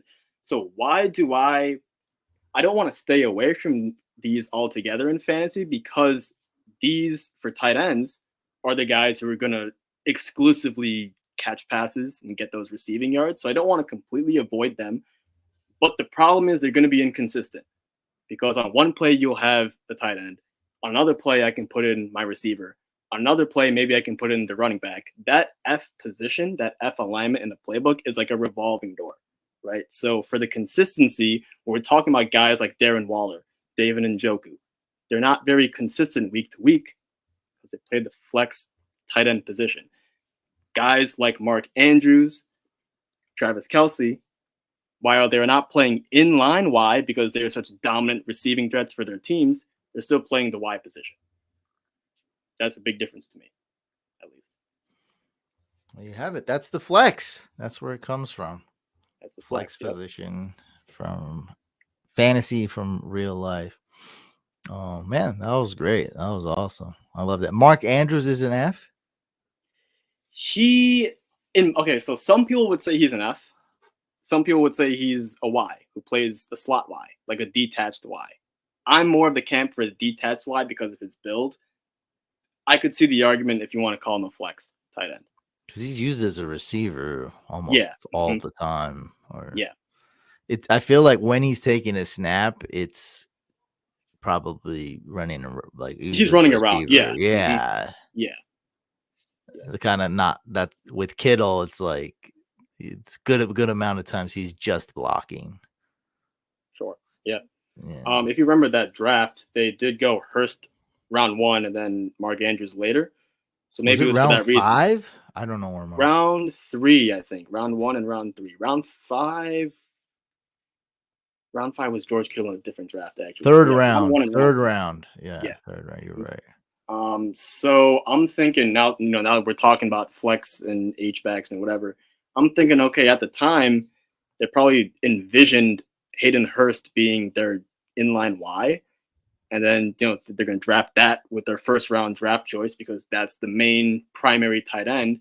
And then maybe they were weak at the position post Dennis Pitta. So they're saying, okay, let me get a flex tight end later who can just be that kind of secondary guy to Hayden Hurst, help me out in the receiving game a little bit in Mark Andrews.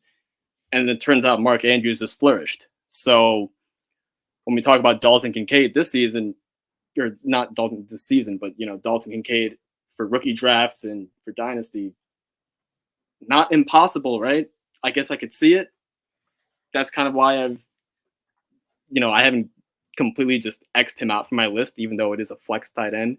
I do see, some potential there. So I don't hate it. Yeah, that team has a need. Yeah, for sure. They still do have James Cook and Dawson Knox.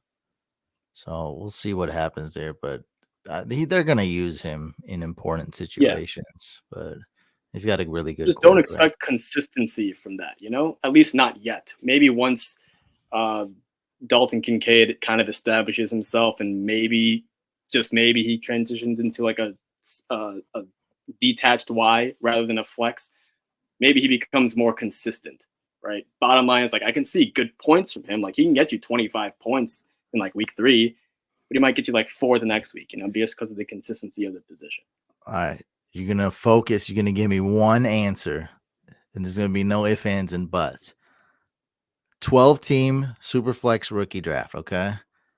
What's the exact, fair spot to take Kincaid? You got to give me just one number. Like your Sue Shane's ADP. Just for you. 11. I'm going to say 13. He's 13 on my rankings. Yeah. Because everything you said. this is not a hate segment from me for Kincaid. Definitely a lot of potential, a clear path. Like they got him for a reason. They're going to use him. But he's overhyped. Even more hyped than Gibbs. And you showed me a TikTok comparing him to Kelsey, and I was like, shut the F up, Sushane. And I was like, why I was like, you're going and finding like the most fringe TikToker, and then lo and behold, like a day later, I see another this guy's the next Kelsey, and then I see another, and then I see another, and I'm like, all right, well, I guess he didn't find the one crazy thing. I guess people are saying common opinion. Yeah, it's actually a lot of people are saying that, and then another opinion that's actually even more popular is that rookie tight ends suck, sure, but this guy's the exception. And I'm just not. I can't. For me, the answer is no. He's not the next Travis Kelce, and the answer is no. If I had to bet yes or no on will he have really good success as a rookie tight end, I would bet no. That's just what I'm doing. Yeah, I'm not even saying that I love Michael Mayer. I don't think I've ever said that he's going to ball out his rookie year and take him in redraft and start him. blind. Like, I think that's insane. I'm not saying he could. I mean, we see it every now and then, but I'm not expecting that. I don't think you should from Kincaid either. I am expecting wild inconsistency. So I think he's so overrated. I think we're going to use this to our advantage. I think Quentin Johnston is overrated. And Kincaid, and I think that's why we can find just such great value in round 2 and get guys like Roshan and A-Chain and so forth. By the way, guys, fantasycouch.com, we do have free resources like the 2023 rookie draft guide. So check that out. Yeah, to your point about the rookie tight ends, I mean, obviously, if anyone here likes Michael Mayer, it's definitely me. I'm drafting him like crazy and everything. But I'm going to be honest with you. There's one league where I am, I'm not entirely win now, but I am trying to push a couple chips in. I can be a competitive team this season and also, be pretty good down the road. I drafted Michael Mayer, but I'm thinking, hey, my tight end spot still needs some work. So I went out and traded for Darren Waller as well, just because I needed a guy who can give me some points for the season. Because like you're saying, to your point, as much as I like Michael Mayer, how much faith do I have in him for the first 5-6 weeks, even the first season? Kind of up in the air, right? Like we'll have to see. Maybe later on in the season could be great, but early on, can't trust it. Rookie tight end, honestly.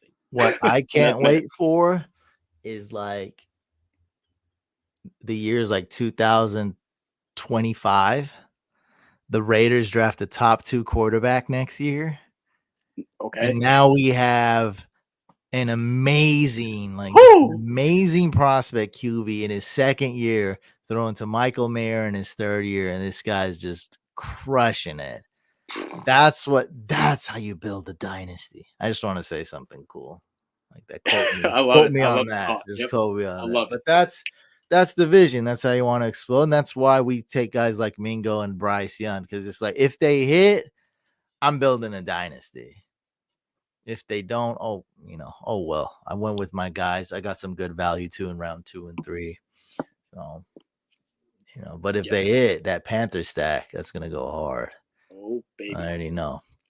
All right, guys, we are going to do a mock draft. I got it set to 10 teams just to, I think it's a little bit easier to read and whatnot when we're on the screen.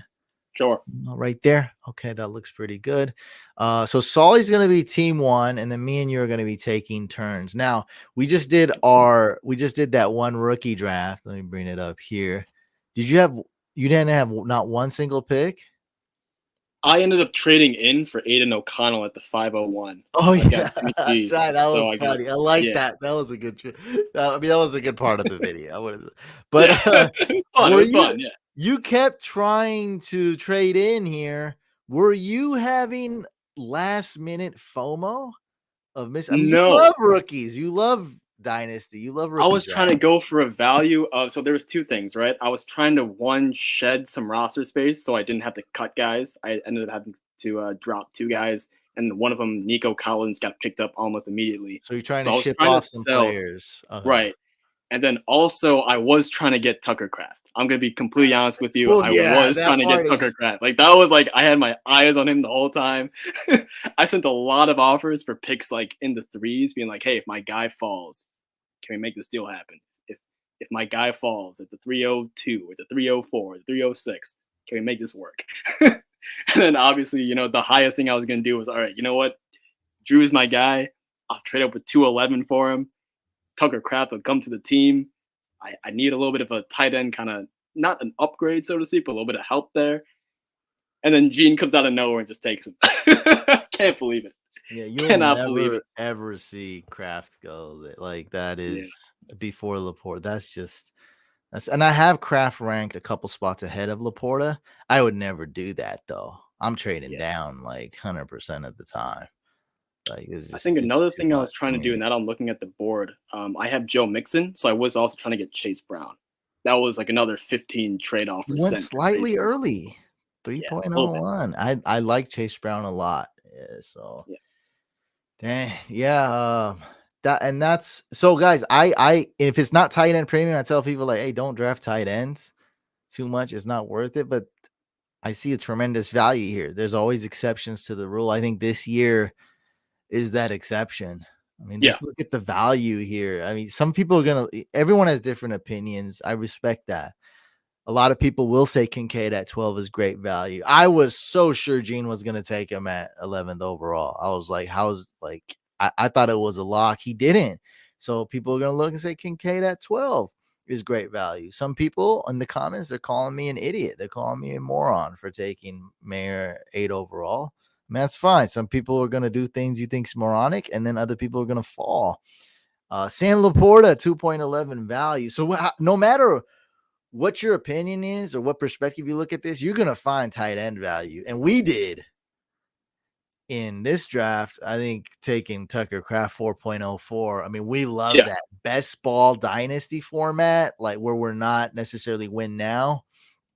I mean, we thought that was a great value. We kept talking about taking him, and we kept checking ourselves and waiting. We could have drafted him 3.04.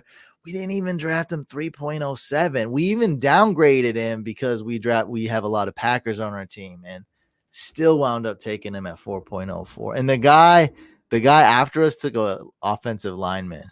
That's the whole thing right there. That's what makes this pick. That's Darnell Washington goes right after. I stole Scott's joke from the video. Yeah, the guy drafted off. All right, we're ready to draft. Sully's ready. Let's do this. So we'll do a mock draft. And any questions you guys have or comments, let me know. We'll do the first 2 rounds, and then I don't know if we'll keep going from there. We are going to be doing a 10-team PPR super flex. That's it. Sounds good. I guess not tight end premium, even though I don't know. I guess it wouldn't matter too much. All right. It doesn't matter. Let's go. Maybe we should have took Mayer though in that. Okay, whatever. We're diversifying a little bit, which is fine, I think.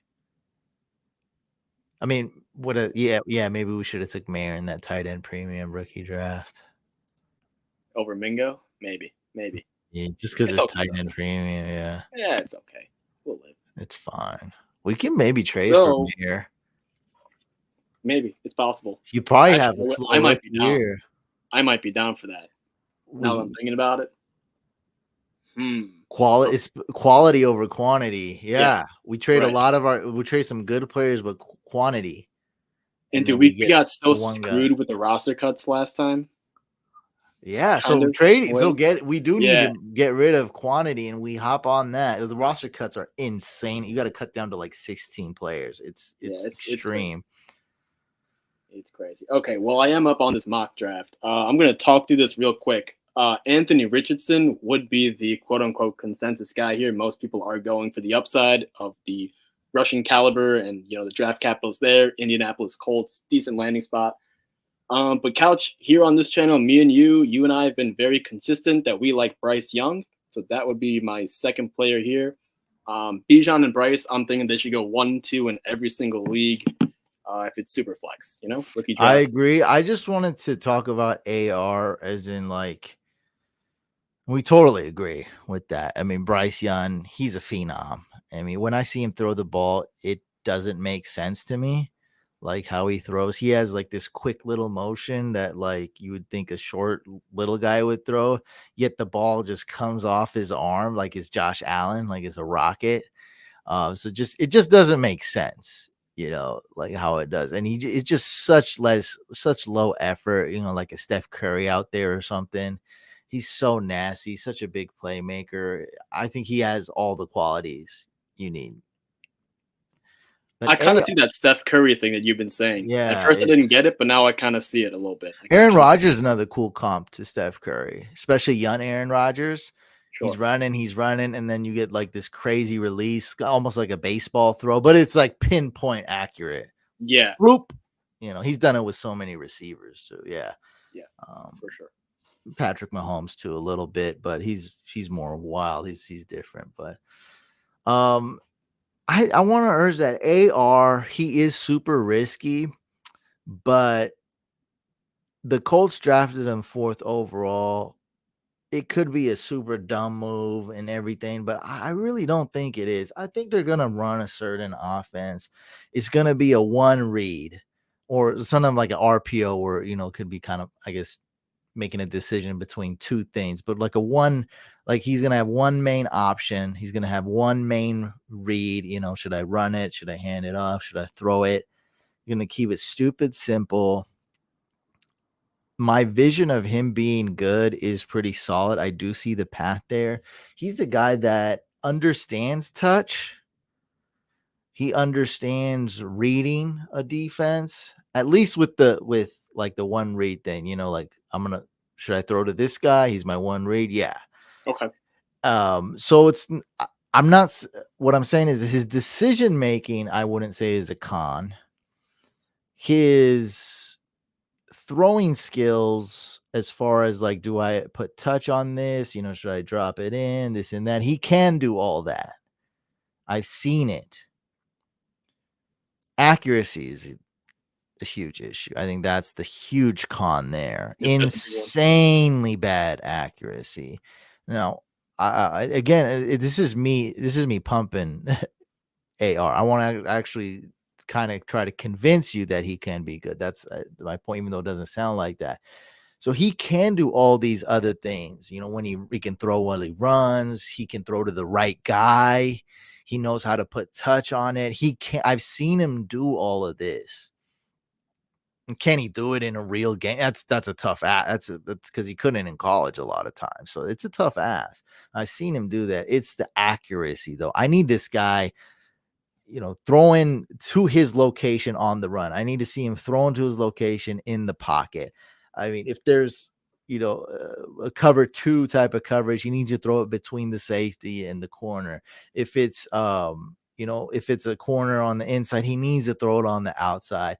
That's going to be tough for him. I don't know if he can do that, but that's really his main con.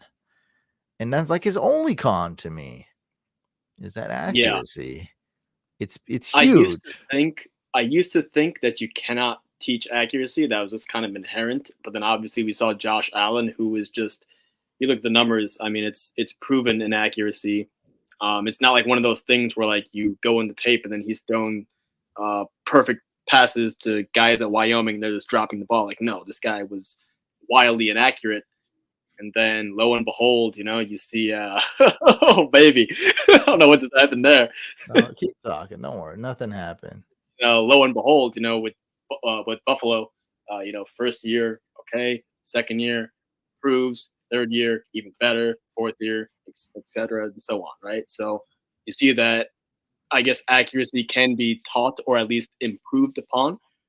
So again, if he can do it, Anthony Richardson, that would be absolutely electric, because the rushing upside is going to be there. The rushing floor, I should say, is going to be there to give this man a very good shot at being a top 3, 5, whatever fantasy quarterback. And then if you're telling me that he can figure out the passing in the long run, now I have a stable, elite dynasty quarterback super flex asset that is the most valuable thing in this game. So I don't hate it. Yeah, upside, though, right? It's tough with him. He's super risky. I do love the upside, and they're gonna cater that whole offense to him. Like when you say the draft capital, you think he's gonna have several opportunities to fail and succeed. It's also like the whole team's gonna be dedicated to him the next few years. Like the whole offense is gonna be that type of offense. Even the backup Minshew, assuming AR starts soon, even he is like going to be he's going to be in running that AR offense. Like they're going to suit everything towards him. I hope he succeeds, man. But yeah, as of right now, Bryce is my guy. Now, this is an accurate statement. We got Joe. I don't agree with this. I think your comparison is weird. It's like worse than my Steph Curry comparison when I'm comparing different sports. I was just talking about his release. It's like, so the first thing that I think is you just can't do is you're comparing Bryce Young to Gibbs. And that just doesn't make any sense, man. That's apples and oranges. So we're talking super flex right now. If you have a franchise quarterback, just pretty much stop there. Like that's it. It's over. You don't get those. You're good. I've been in a super flex league without a quarterback. it's terribly bad. It's like the whole league is driving on the freeway, and you're the guy walking with like a gas can, like trying to get gas, and it has a hole in it, and like you have no money anyway. Like, so how are you gonna put gas? You're just walking alongside the freeway, and all your league mates are zooming by, driving 65. That's how it feels like. So if you can get a franchise QB, so if that is the future for the fan, and I'm not even, there's a lot of better things I could say about Bryce Young, but just bare minimum, if he's the franchise quarterback, if he's the starter for the Panthers for a long time, you won. They don't come often. All right. People took Malik Willis last year. Right. That's not a franchise QB. Gibbs is amazing though. Like I don't hate it. Like I would prefer Bryce Young over Gibbs, but that's fine if you want to take it. Gibbs is an amazing running back with tons of upside. That's great. I just don't like. I feel like that's not the right comparison though. Now comparing Bryce Young to AR, that's totally fair, and you're right on there. AR, the rushing upside is amazing. Now, one small thing to note: a lot of couch leagues are 6-point pass TD. I know most people don't play that, but some people do. So that evens it out just a little bit, but still, yeah, the rushing stats, that absolutely crushes it. It's a huge cheat code. It's great. You can have a guy like Tim Tebow who doesn't know how to throw the ball, completes 2 passes in a game, still put up 16 fantasy points. So I totally agree with you there.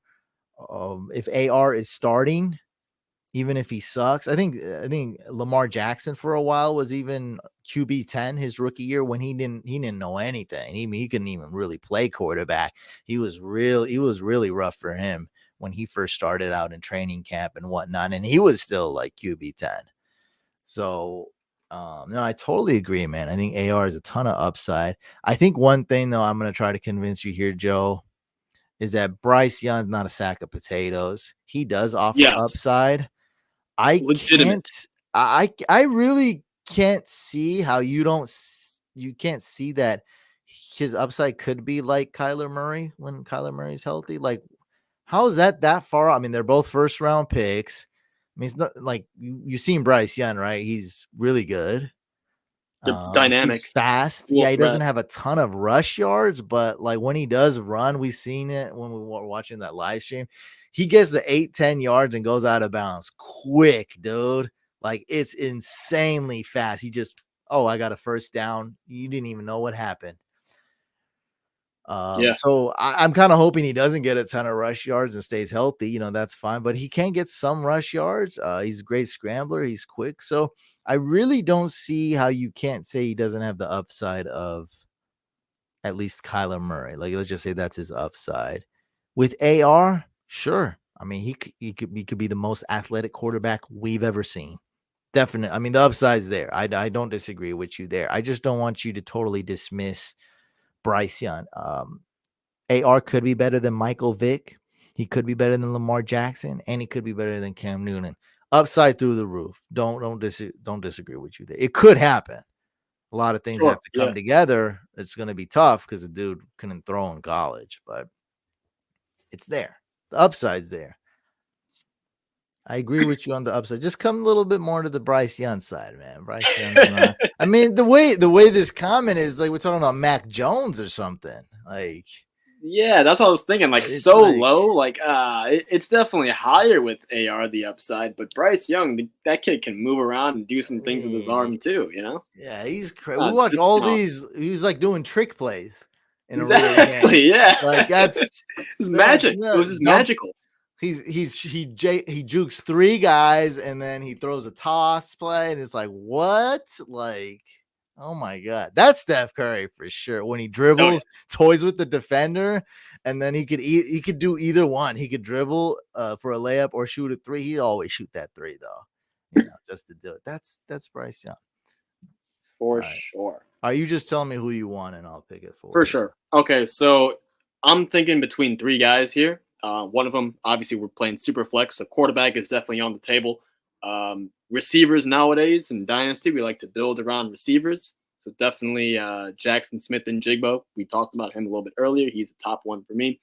But I'm going to go with Jahmyr Gibbs. Couple reasons here. Number one, I think he's the most talented player on the board. Okay. Number 2, I don't like the future outlook of the running back position. So if I can get one of these elite RB1 in fantasy type of guys, I'm going to now do it 100 out of 100 You don't times. think next year's because RB class is good? 24. I do, but I think it's limited. Like there's not enough So you guys. might There's only miss going to be out. 2 guys. You might I'm miss out I'm on going it. to miss out. Yeah, I'm fearing that I'm going to miss out for sure. Right. So I'd rather get Gibbs and not miss out. Just get one of those guys.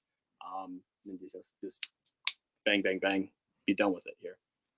I love CJ Stroud, but I'm gonna go with JSN. I just think he's a bit underrated, and I have Stroud ranked higher just because of what I said. Like, I feel like there is that type of desperation in super flex that you do need a franchise QB, but and I think either pick is fine, but I love JSN. I don't want to miss out on him. You know what? I haven't really been drafting him or mocking him, and this is my chance.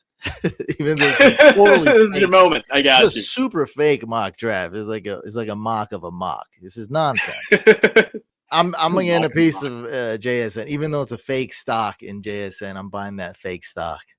Mock Gotta stock. get something. Mock Better stock. than absolutely nothing. A little mock stock. Yeah.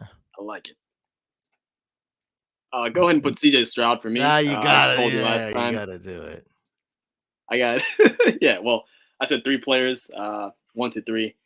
Quarterback, super flex. Will Levis, round 2. CJ Stroud, 2nd overall. Big difference. Don't pass up on him, especially with a mid-round pick. I know his upside is not as high because he can't rush, but if you're telling me he's going to the 1.6, now all of a sudden it's worth it, fellas. So don't pass up. You gotta. I mean, I think that would be dumb to pass up on it. And there's kind of a tier break, unless you did your Michael Mayer move here, which is crazy. Other than that, there's like nothing. There's really no choice here. You gotta go Stroud. I got Zay Flowers ranked slightly ahead. I got Mayer ranked here. So I could go Addison or Mayer. You know what? I'll just take Addison here. You know what? Okay. No, I can't. I'm gonna take Mayer. I'm gonna snipe you. I'm gonna snipe you. Mayer 1.07, baby. I'm doing it. Let's make it spicy too. Okay. I'm gonna throw a little bit more spice here, and I'm just gonna go straight off my rankings. If I were in this position, okay, if I had the 1.8, the 3 quarterbacks are gone, the 2 running backs are gone, my top receiver is gone, and Michael Mayer is off the board. If I cannot trade down and I am forced to make the pick, I'm going with upside. I'm gonna go with the only dominant, in my opinion, X receiver potential in the class, and that is going to be Jonathan Rashee Rice. Get him out of here. Come on. Sorry. Oops. Wrong guess. They played a dirty prank on you. This guy right there. Yeah. Attached to Bryce Young. If you're looking for that win now type of thing, don't do this. If you're, you can push your winning window a couple of years down the road until you're looking to compete. Bryce Young, Jonathan Mingo. Sully loves it. Yeah. So I'm hearing it's very hard to get like good ADP from websites. I'm hearing Mingo's falling the last couple weeks. Yeah, he has. Late round 2, some drafts. Late round 2. Yeah. So his ADP says 13 overall. Okay. Which is this is a 10-teamer. So it'd be right here. Okay. But yeah, we're seeing him go 20 overall or later is what I'm hearing from some of my colleagues in the industry. And okay. I'm like, dang, man. So like that means Rashee Rice, Sam Laporta, both, Mayer and Kincaid, A-Chain, Zach Charbonnet, Kendre Mill. I mean, all these guys are going before him. Will Levis. It's just like, dang. So yeah. Just so you guys, know, it's great value. Yeah, it's great value, but it's also, for what I'm doing, it's risky. But again, I'm just banking on the upside. I just don't really care for the upside of Addison long term or Zay Flowers long term. Let's go with some Mingo mania. Might as well. Let's do it. I'll go with Addison here. Okay. we already talked about these 3 wide receivers here: Addison, Quentin Johnson, and Zay Flowers quite a bit.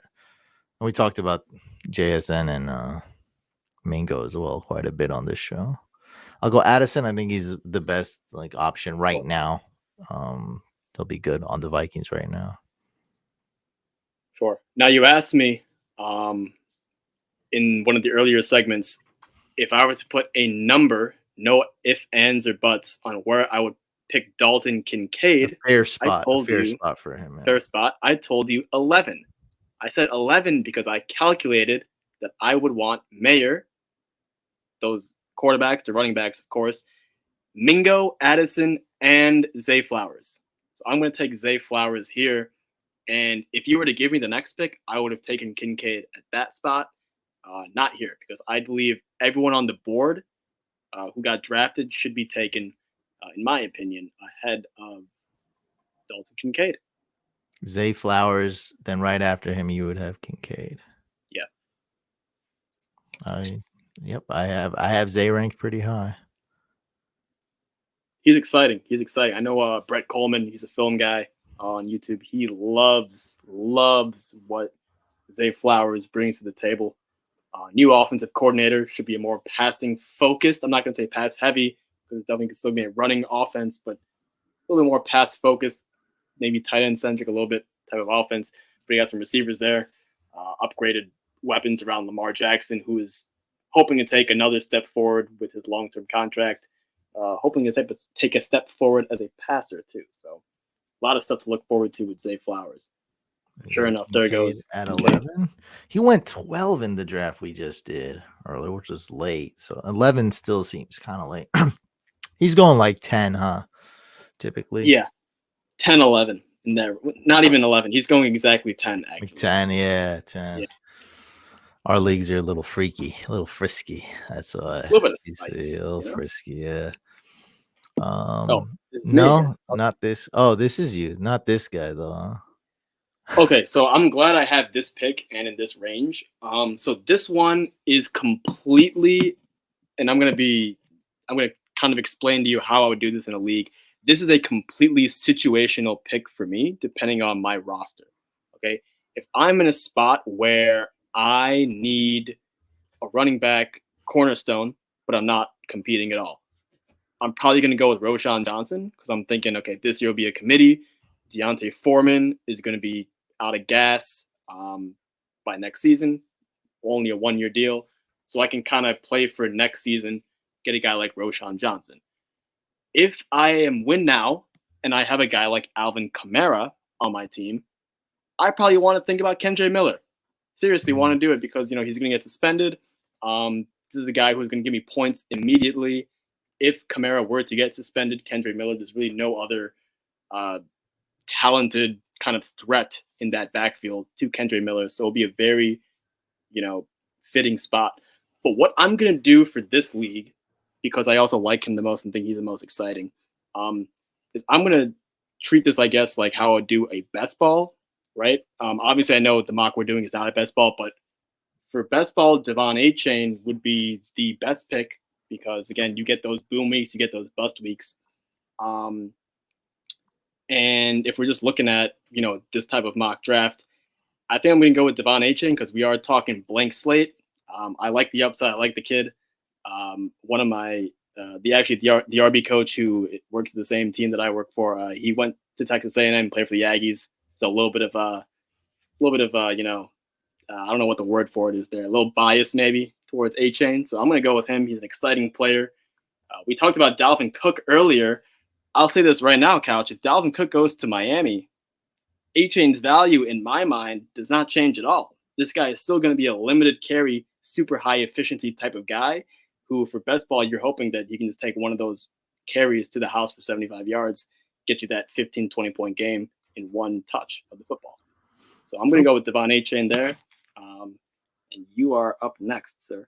I'd say his value takes a slight hit if Dalvin Cook gets there, but I'm excited about that. That means that other people will be scared pussycats and take him way later. That means I'm going to get insane value. I think he takes just a little bit of a hit. And now Dalvin Cook, I mean, he can easily get injured too. You know, that's always on the table. I'm not relying on that. I'm going to get A-Chain. I'm going to get A-Chain and Mingo right here. Oh, baby. Dalvin Cook gets That'll be a draft. Insane value. Woo! Insane. That'd be crazy. Nuts. Let's do a No, little. I did want to say that I did leave Charbonnet off that list. It's only between, for me at that range, Roshan, Kendre, and Devon Achane, because I don't see enough upside with Charbonnet. And even if I have Ken Walker, I don't think I want Charbonnet, honestly. I don't think I want to do that type of wasted. It's an expensive handcuff, right? Like if I'm going to try to handcuff Saquon Barkley, I'd rather go for Eric Gray in round 3. Well, it's a little bit disrespectful calling him a handcuff. He's not going to be Gray? just a handcuff. No, Sharp. You're talking Sharp, about Sharp as a handcuff, I don't know. Right? If you have Ken Walker, you just called him a handcuff, right? Yeah, I think a little bit disrespectful. Like a handcuff plus. I'm going to come out with my hit single one day. It's called More Than a Handcuff. All right, fine. He's a little bit more than a handcuff. Fine. Maybe I'm being a more than a side piece. like I'm more. I just I'm a little more. I'm not a wife, but I'm not a side piece either. A little more than a handcuff, bro. That's the story. And it's like, yeah. You're right. You're right. I'll take that back. He's not just a handcuff. You're absolutely right. But I get what you mean. You got Seahawks running backs. Like that's a great way to come in 4th place in your league. Like congratulations. Exactly. What did you accomplish? Like, and I'm oversimplifying it, but it's not ideal. Everyone, even the sharpshooters they don't like it. They don't like it. Yeah. True. I don't like it. Well, actually, Solly, in a best ball, that's actually terrible in a tournament. That's actually, you don't never want to do that in a tournament. In a regular best, if you're playing best ball with just a group of guys, like one normal league, that's fine. If you're playing the tournament, like you're trying to go for the $1 million or any big money, you'd like never want to do that, to pick both of them, because you're limiting your upside. Yeah, and that's literally the only way to win a tournament is max upside. That's fine though. If you like, if it was like just the 10 of us doing, and this is best ball format, that's a great strategy, I think. So I make that clear. So okay. Yeah, normal 12 team. Yeah, normal 12 teams. No, I'm not. I didn't just say that. This is between Charv, Will Levis. Oh, I just threw up in my mouth. Kendre Miller and Roshan. Okay. Kendre Miller and Roshan. I'm gonna flip this. This is Kendre Miller. This is Roshan. Let's see. Yo, pick Roshan so I can hear you talk about Roshan. It's Roshan. Yeah, there you go. Fate had it. Well, I mean, I rank him super high. I talked about him a lot. He's my RB3 before the NFL draft happened. I mean, he's got everything, man. What do you want in him? The only bad thing, I thought you were crazy high on him, and then I saw some other guys have him at RB2. So please explain to me what you were seeing, because you saw something here. Well, it's all pros. There's nothing bad. The only con with him is that he was a backup. Like that's all people. That's all the dirt they have on him. He doesn't have super elite speed, but no one's saying he lacks speed. That's the thing. Like, where's the I talked about him like on several podcasts and on my ranking show. So I was like, I don't want to repeat the same things like a million times, but like, come with the cons. Tell me what are the cons. Like, no one's ever told me the cons. They pigeonhole him as a power back. Okay, we know that's not true. It's just not. I've seen him run on the outside. I've seen him catch. I've seen his speed's not that bad. He's got great balance. He can run in between the tackles, run on the outside. He's fresh. I mean, that's a pro. If you're going to say he's a backup, I'm going to, look at you're looking at how half cup empty. I'm looking at half cup full and be like, oh, that means he's fresh, like Josh Jacobs, more fresh than Josh Jacobs coming out of college. So he can do everything. No one's really coming out with the cons to me. No one's ever said anything bad, like, oh, he can't catch. I mean, no one said it because he can. Like, there's literally no cons out there. He was a backup to who? Like the next Hall of Fame running back? Like, that's it. That's all we got. Yeah. The next greatest running back of all time. I mean, I'll take it. Very interesting. I like it. I like and then you got the landing spot. You're a Bears fan. So landing spot, not bad at all. Pretty good landing spot. Yeah. Very nice. Very nice. Khalil Herbert can't block. Roschon can pass, bro. Dante Foreman's 27 going on 37. 1-year contract. One more thing about Roschon. I have heard some NFL experts, analysts, people who know the game. They do say Roschon would enter the NFL as like a top 5 running back just as far as pass pro. So he is for sure playing on the field. Getting on the field. So important for young running backs, and that's a direct path to get on the field right there. Boom. Yep. That's great. Oh, I love that. I mean, that's a huge plus. I mean, it's not something I look at a ton. I just kind of read articles like can he pass pro, or like it's more alarming. Like what I'm usually looking for is like, can this guy suck at pass protection? Like that's going to be an issue. So I'll be like, oh man, like he might be one of those guys who can take it to the house, but he's not going to get on the field much. Like, oh, right. I'm scared. Mm-hmm. Yeah. I mean, it helps for that 3-down type of workload. There's so few of those guys in the league. You can get anyone who has he can do, and Roschon, he can potentially be a workhorse. So for you here, who do we have? Sharp, Kendre Miller? I'm gonna go with Kendre Miller. I was between A-Chain, Roschon, and then him. He was the last guy who fell.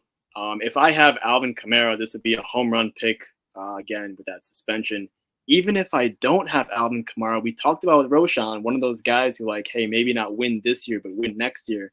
Kendre Miller could be in a spot where if I'm competing in the 2024 or the season after that, maybe he's a potential guy who could be a cornerstone starting roster spot. And I'm paying a round 2 guy for a starting RB potentially. Not bad. Not bad at all. I did tell you I want this podcast not to be long, but we're already past that. I mean, we're in the 2 hours. We're approaching. Yeah, that's long gone. Remember I showed you Matthew Berry's Quentin Johnston? Yeah, how can I forget that one? Wow, that was something, huh? Like, that was a gem, a bad gem, an ugly gem. Yeah. Carbic Zirconium gem, a fugazi. But it was something. It was something. It was big. It was big. It had a lot of weight to it. But that's your setup, huh? Okay.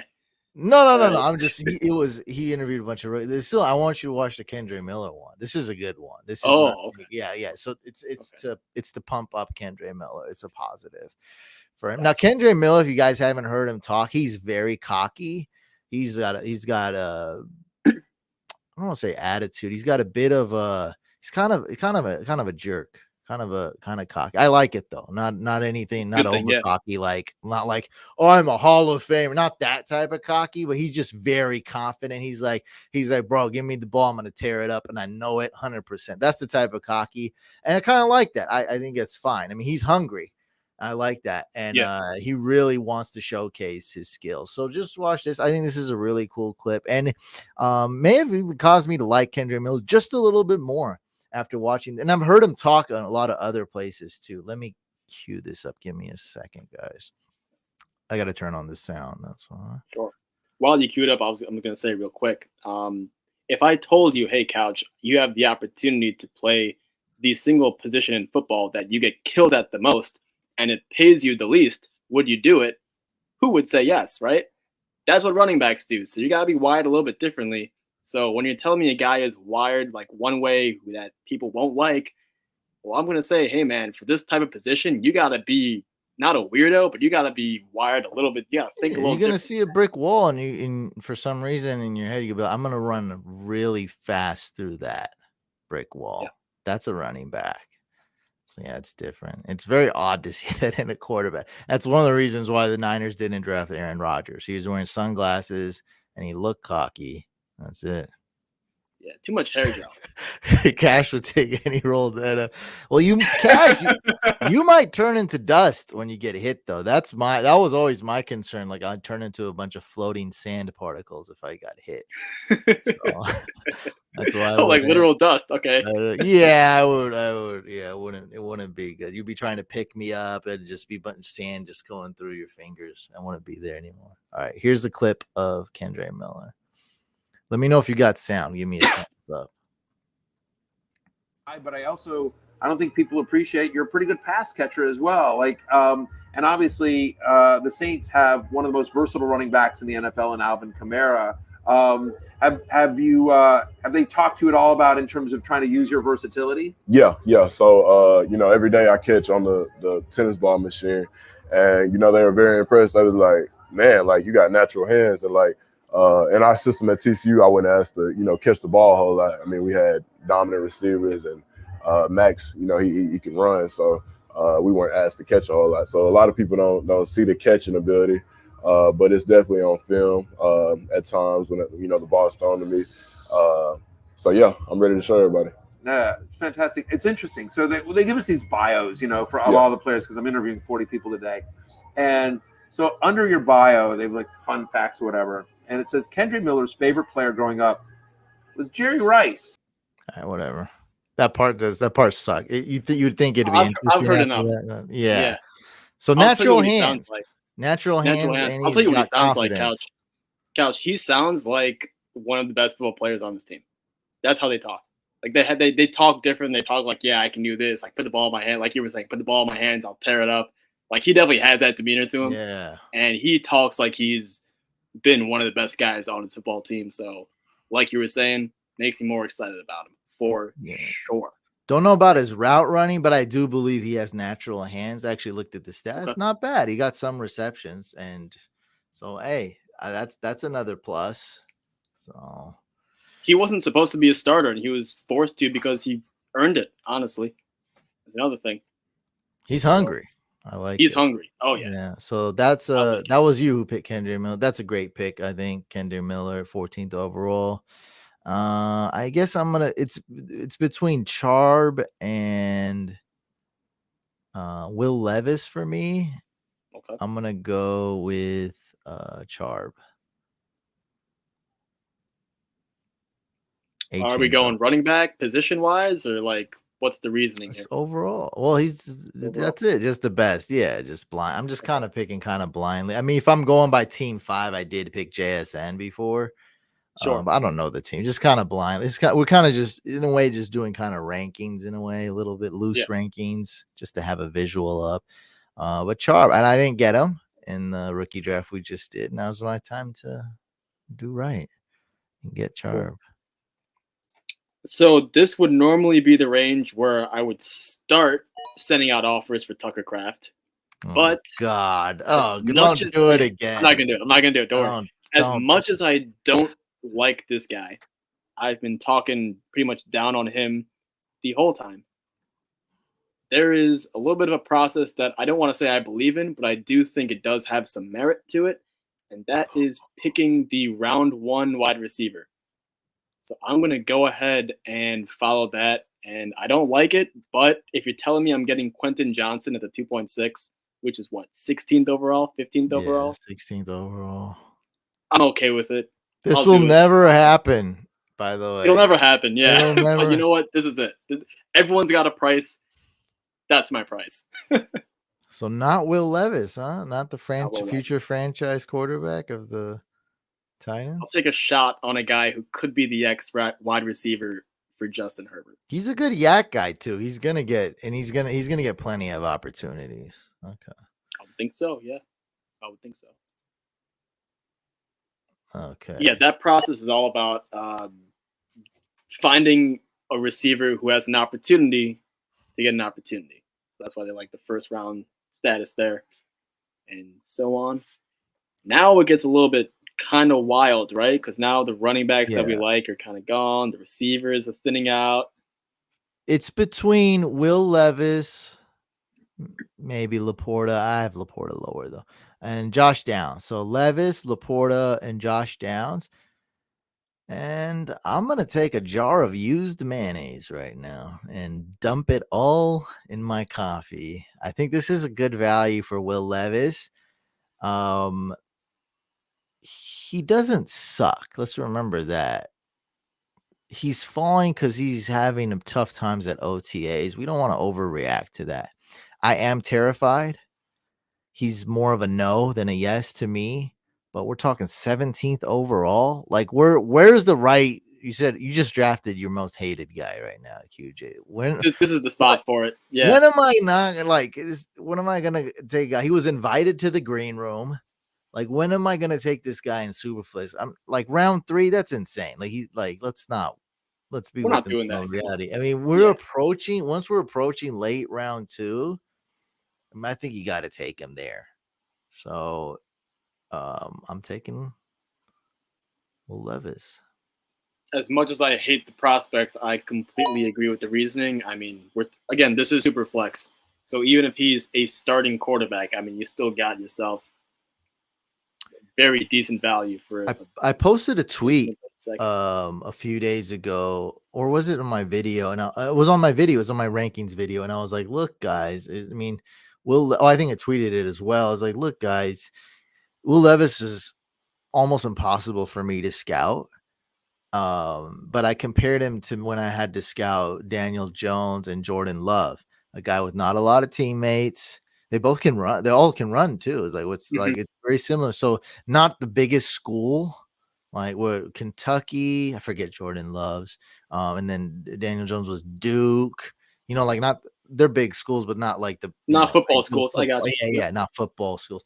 So it's like, and then they didn't have the best receivers, and there's a lot of hate or a lot of mixed opinions about. I mean, a lot of people were laughing at the Daniel Jones, like, give this guy a shot, like he's not that bad. Like Jordan Love, I loved a lot. I loved him as a prospect. Then I was his number 1 hater, and now I think I'm back to loving him. Or at least I'm lukewarm on him now. Like, so hey, I got emotions too. I'm going up and down, but I like Jordan Love coming out of college. He kind of sucked at first, and I like Daniel Jones, and I think Will Levis was okay. I'm more scared about Will Levis though, because the guy is just super careless with the football. He's just so wild. Like I mean, is he Paxton Lynch? Is he Taysom Hill? Oh God! Or is this guy just gonna just be like just amazing, like super strong, super athletic, super fearless, and just be a huge playmaker? Like, just imagine Daniel Jones, but with a lot of muscle. No, that's what it is. Seriously, that's what it is, though. Oh, I hope. I know mean, you're trying to sound funny, Daniel but Jones that's is what good, it is. though. It could work like that. He might be way worse. He might be a bust. Also Daniel true. Jones is not a bust. That's what I mean. Like, if I'm getting Daniel Jones with bigger biceps, I'll take that. But I don't know if I'm getting that. That's the whole thing. I mean, he's price, 2.7. He's risky. He's super risky. Yeah. I will take the other guy that you were. I'll read this comment in a second. I'll take the other guy that you were going to take, Joshua Downs. I think if you remember before the draft, I was really excited about Josh Downs. I was saying that he's a slot-only receiver, so the upside is limited. But I remember telling you, I think I was comparing him to like the Millennium Falcon of the Star Wars franchise, and how he just has that just kind of quick stop and go acceleration, just kind of enters hyperspace mode in the open space. Really excited about Josh Downs.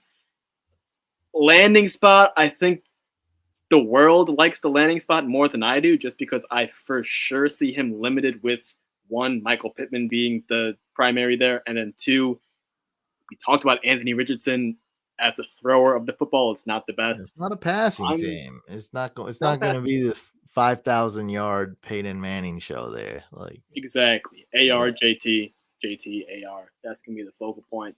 With Pittman, and then a little bit of Josh Downs. But I still like it. One point I ran with Josh Downs, or 2 quick points. 1, he's small. He's a slot, but he's tough. He plays big.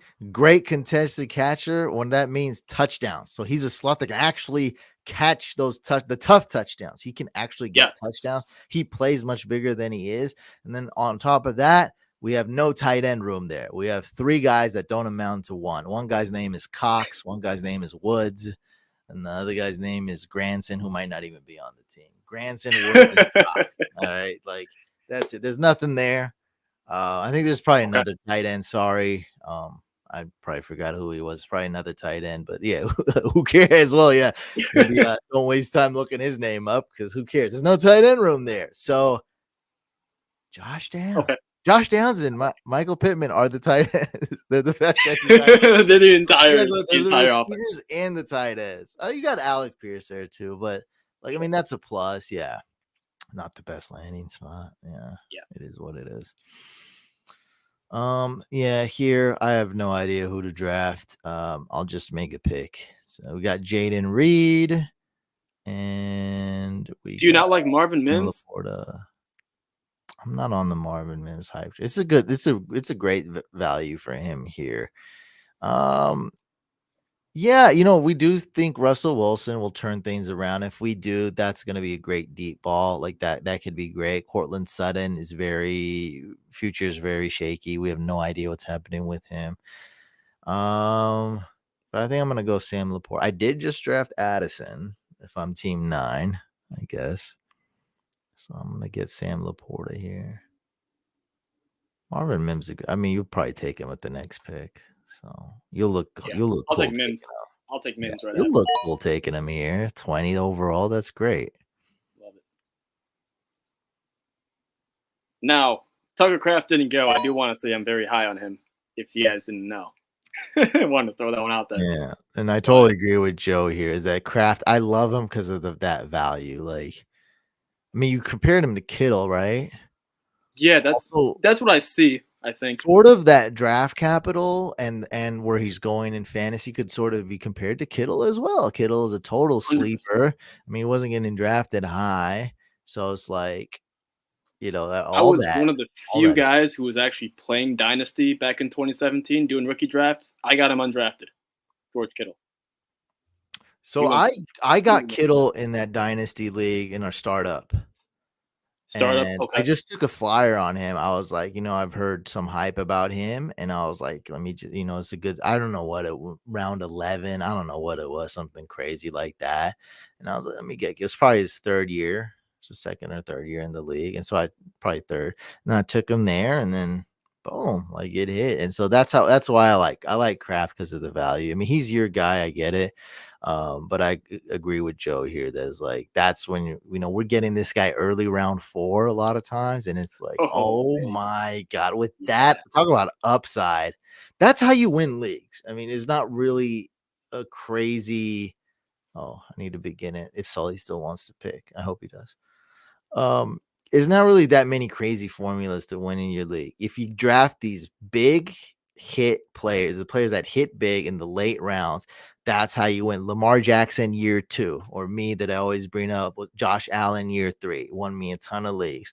Like this always happens. And then in Throne, when we drafted Todd Gurley, we took Calvin Ridley late round 4. That's why we won the league. We took the best wide receiver. Yeah, those types of moves. So it's a hits. And Tucker Kraft has that upside. He could be a top 5 tight end, a blindly must start tight end every week. That's his upside. He could be that sooner than later, just like Kittle. Could be just the same exact trajectory as Kittle. Same draft pick, similar draft capital, everything, right? A similar draft capital in fantasy to like going in the same spot in fantasy as well. I'm going to take that. That's how you win leagues. Like you got to identify that type of upside. Sully took Jaden Reed. Very nice. Oh, man. I really want to take Tucker Kraft here, but I'm actually going to let you take him just so, I'm not. I probably won't see where he would go. I'm not going to take. Man, I'm in a tough spot. I'm not going to lie, because I don't like Rashee Rice too much. I don't care for Jalen Hyatt. The running backs aren't too sexy. Man, it really just comes down to, oh boy.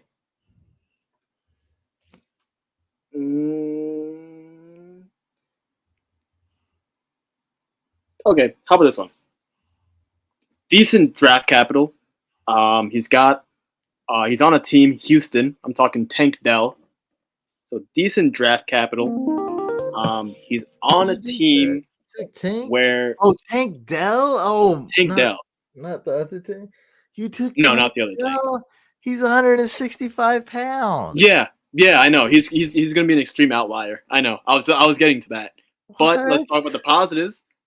Positives are Houston has literally no receiving room. I don't know who's the one there. It's kind of like this Russian roulette. Take your shot, hope it works. CJ Stroud can throw the football, so it's not like it's like a bad quarterback type of like Desmond Ritter Russian roulette with like London and Pitts. Like, no, this is a guy who's got a good quarterback throwing him the football.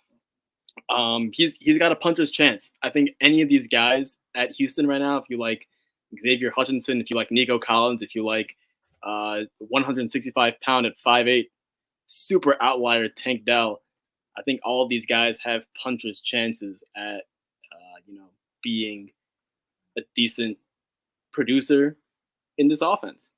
And that's given just the sheer lack of quality at the wide receiver position. I get it. Robert Woods, let's just say he's done in terms of dynasty. Right. You're not looking at him as much of an obstacle for your prospect to get in the way of your prospect from having success.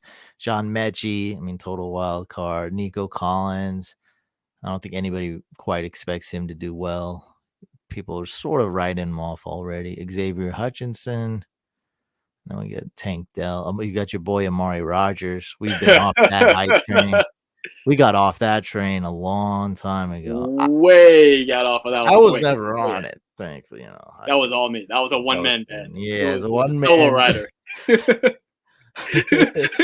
just imagine like a bus that's like super stinky. It's at night. It's got all the scents you don't want to be in. I'm just sitting there like it's a long train. Baby. It's a long train and nobody in there. It's just you. Just me. Lonely as heck. That's you. I got off on like the second stop though. It's all good. It's okay. He's been making plays in OTAs. Yeah, when bigger men aren't pushing him around. That's a fair criticism. Right now it's just shorts and no pads. Yeah, he looks good at 7-7s. He looks good at college. I want to see him against the corner who's playing aggressive though. It's like, oh man. I get it though. I get it.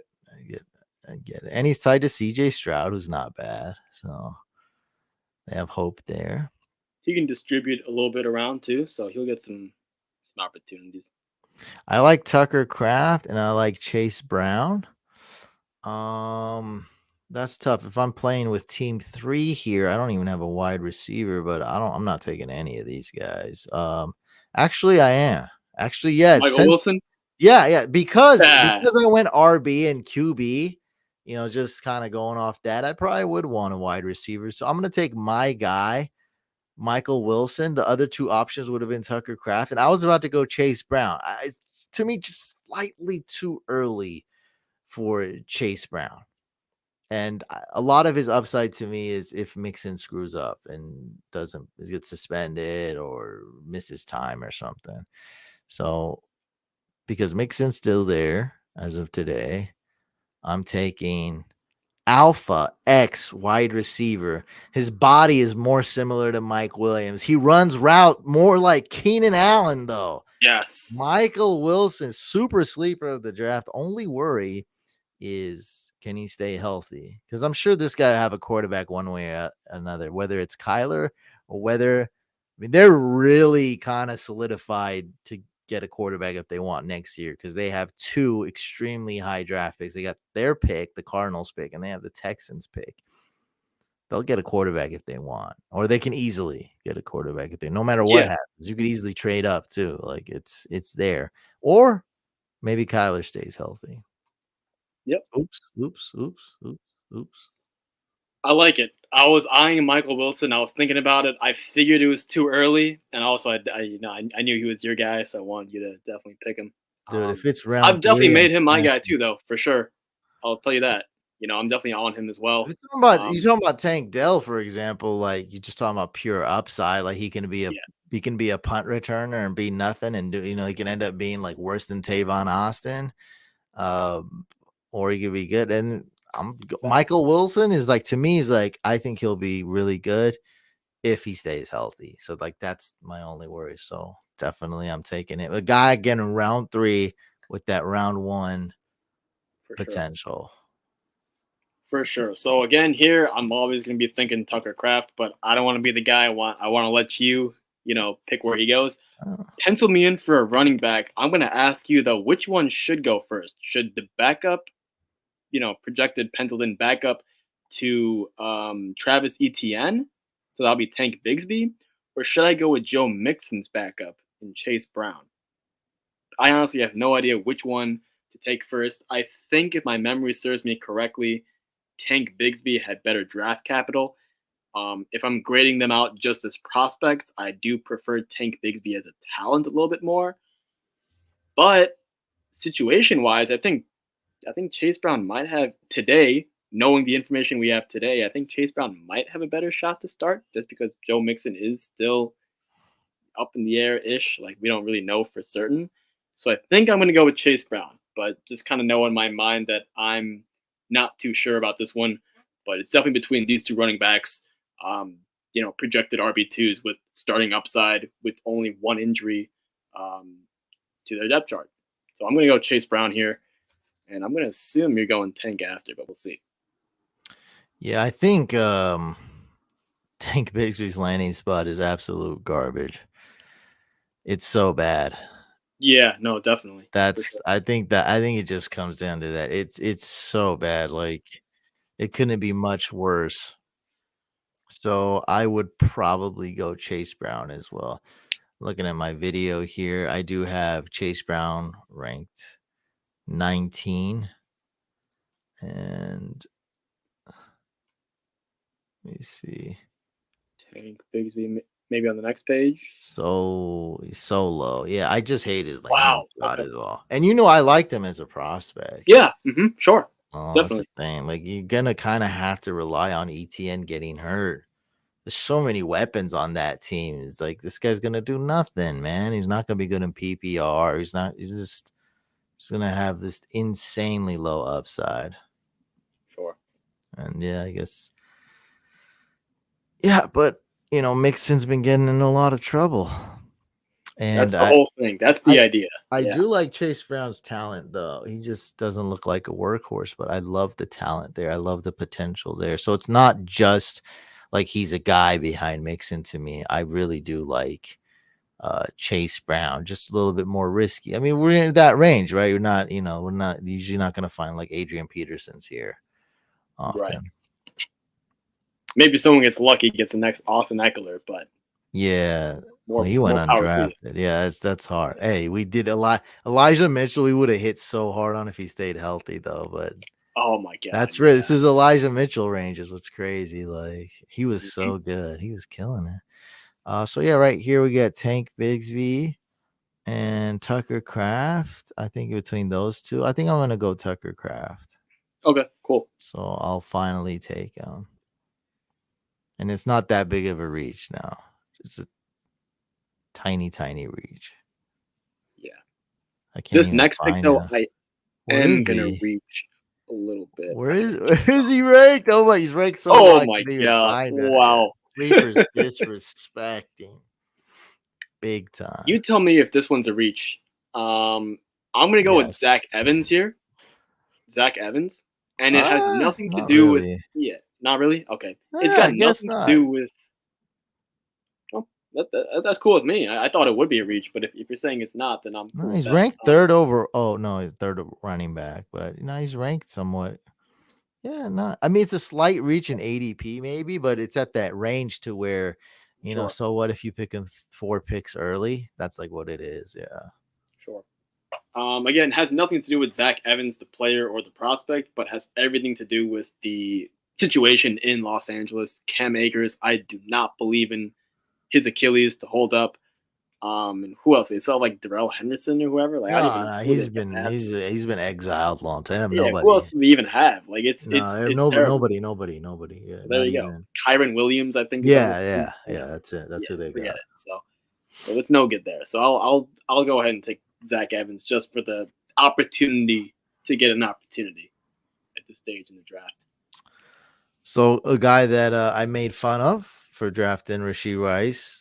Rookie draft. I think this is the perfect spot for him. I'm gonna get the X receiver on the Chiefs, all smash. But you know what, kids at home that are listening, that'll never happen in your leagues. No, Rashee Rice is getting overdrafted 100% of it. It ain't even like 99%. It's gonna be 100% of the time. He'll never, ever make it out of round 2. It's just not happening, and that's the mistake. And I'm getting him late round 3. So I think we've learned our lesson from Clyde Edwards-Helaire, man. We're saying instead of round 1, even round 2 is too early. I think that's the right play. I mean, from a IRL that though, I don't want to use the Clyde Edwards-Helaire every time though. Like I think people use, it's not just that, and he was a running back. It's that, we can't, I was maybe too high on Sky Moore as well last year, and just we're gonna keep falling for this trap one way or another, and it's like we got to really think like, is this guy that good? Like, is he gonna really be the number 1 receiver? No, I don't. Not for years to come. I don't see this as like a franchise thing. Yeah, the Rashee Rice to me thing was kind of more of like a, this helps the football team, more of like a, real life football type of point of view. Exactly. Makes it worse for our, we got to figure out who's going to get the receptions in the receiving room. Forget about Travis Kelce, just the wide receiver room makes my life a headache. So I would, just like you, I think round 3 is the proper spot. But again, it's not going to happen because Chiefs, just for the team alone. They probably just needed an X. This goes back to like, this is why this XYZ thing. They probably they're like, dude, we need like a real wide receiver, like one that can actually line up every time we're out on the field. Is they have like a bunch of Mecole Hardmans. Yeah. No Juju either. Like no like reliable guy that can just line up and catch and move the chains. Like no Juju, no Tyreek Hill, no one there. So like that's probably why that'll help the team, but I'm not starting him in fantasy. It's you're up. Exactly. I'm glad you kind of said that last part about the X receiver, because I'm going to go in that direction again as well and kind of combine what you just about Rashee Rice and what I was saying earlier about Tank Dell, how it's completely wide open. I like Xavier Hutchinson. I don't think we talked about him much on the podcast, but this is a guy that I actually legitimately do have as one of my guys, and as far as like sleepers goes. But again, I'm not going to say like, oh, go get Xavier Hutchinson or bang the drum the same way that I am with Tucker Kraft, for example. But I really like him. And again, receiver room is completely wide open as far as opportunity goes. A little bit more about Xavier Hutchinson. He is 23 years old, a little bit older. But why is he older? Because he has earned every single penny that's come his way. The guy comes from a junior college program. He, kind of rose from the ashes, so to speak, worked hard, grinded at it every day, got an opportunity to go to a Division I school, went to that Division I school, did well with his opportunity, continued to earn even more praise and transfer again, kind of upgraded schools there, and then found his way to the NFL. So I really like the story. I like the hardworking personality. And obviously, he's an X prototype, which we discussed way earlier. That's kind of what I go for as far as sleepers. So I'm going to take him here and hope that CJ Stroud, Xavier Hutchinson could be the Bryce Young, Jonathan Mingo, if you will. But I like a discount. So it's a reach. It's a reach? Yeah. Oh, I don't think he's going this early. That's just ADP. That's fine with me. He's going super late. So Joe made a comment about Bigsby. It's kind of long. But essentially, yes, they don't want ETN getting a lot of carries because he's going to carve out a role. I 100% agree with this. That's why I don't like Tank Bigsby. Who's going to get the receiving work? I mean, Tank Bigsby can catch, but it's going to be ETN, who's far superior. And as you said, so I'm just going to use it, ETN's going to get more of the work. So we're talking about Dameon Pierce cut in half. Right, we're talking about Tony Pollard without the catches. Not this year, like Tony Pollard before when everyone was hyping him up. Yeah, not 2022, before 2022. He's gonna be a touchdown reliant, low volume guy. Yes, it's a good offense, but other people are gonna be scoring touchdowns too. So he's gonna be a touchdown reliant guy. Like remember the touchdown only leagues? There used to be touchdown leagues. Oh my God! Only get points for that used to be super popular 10 years ago. And in a league like that, you get this guy late, but no one plays that crap. Okay, we play PPR, and in that that league. He's just not going to do it. Even Dameon Pierce sucked last year. Like, I don't care what anyone says. Talking about fantasy football, he sucked. That's right. Dameon Wasn't good. Pierce sucked because he gets 20 carries, 100 rush yards, 0 receptions, 0 TDs. That actually sucks. That's like, I have Danny Woodhead in the game for 3 snaps and he gets more fantasy points because we play PPR. Whether you want to argue that the system's wrong, the settings are wrong, that's fine. I'm not here to complain about stuff we don't control. Like, we're in a league, we're trying to win fantasy football. It is what it is. People play PPR. For the same exact reasons, 100% agree with you, is why I'm downgrading Tank Bigsby. What's the worst? Like, it's the worst landing spot. It's terrible, it's pretty bad. dude. It's pretty bad, yeah. It's terrible. Like, yeah, the offense is pretty good. Like, other than that, like, that's all we got. Like, ugh. I mean, All right, let's make these last 2 picks. Just trade for David Montgomery. Let's trade for David Montgomery. The same role, and then draft Gibbs at 12. Logic.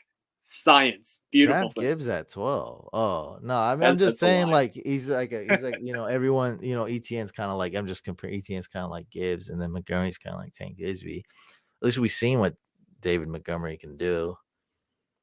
Yeah, so don't get me wrong, I like Tank Bigsby. I don't like the landing spot. It's not that great. You don't get anything. Carries don't get you anything in fantasy football. It's all about goal line work and pass catching, PPR points.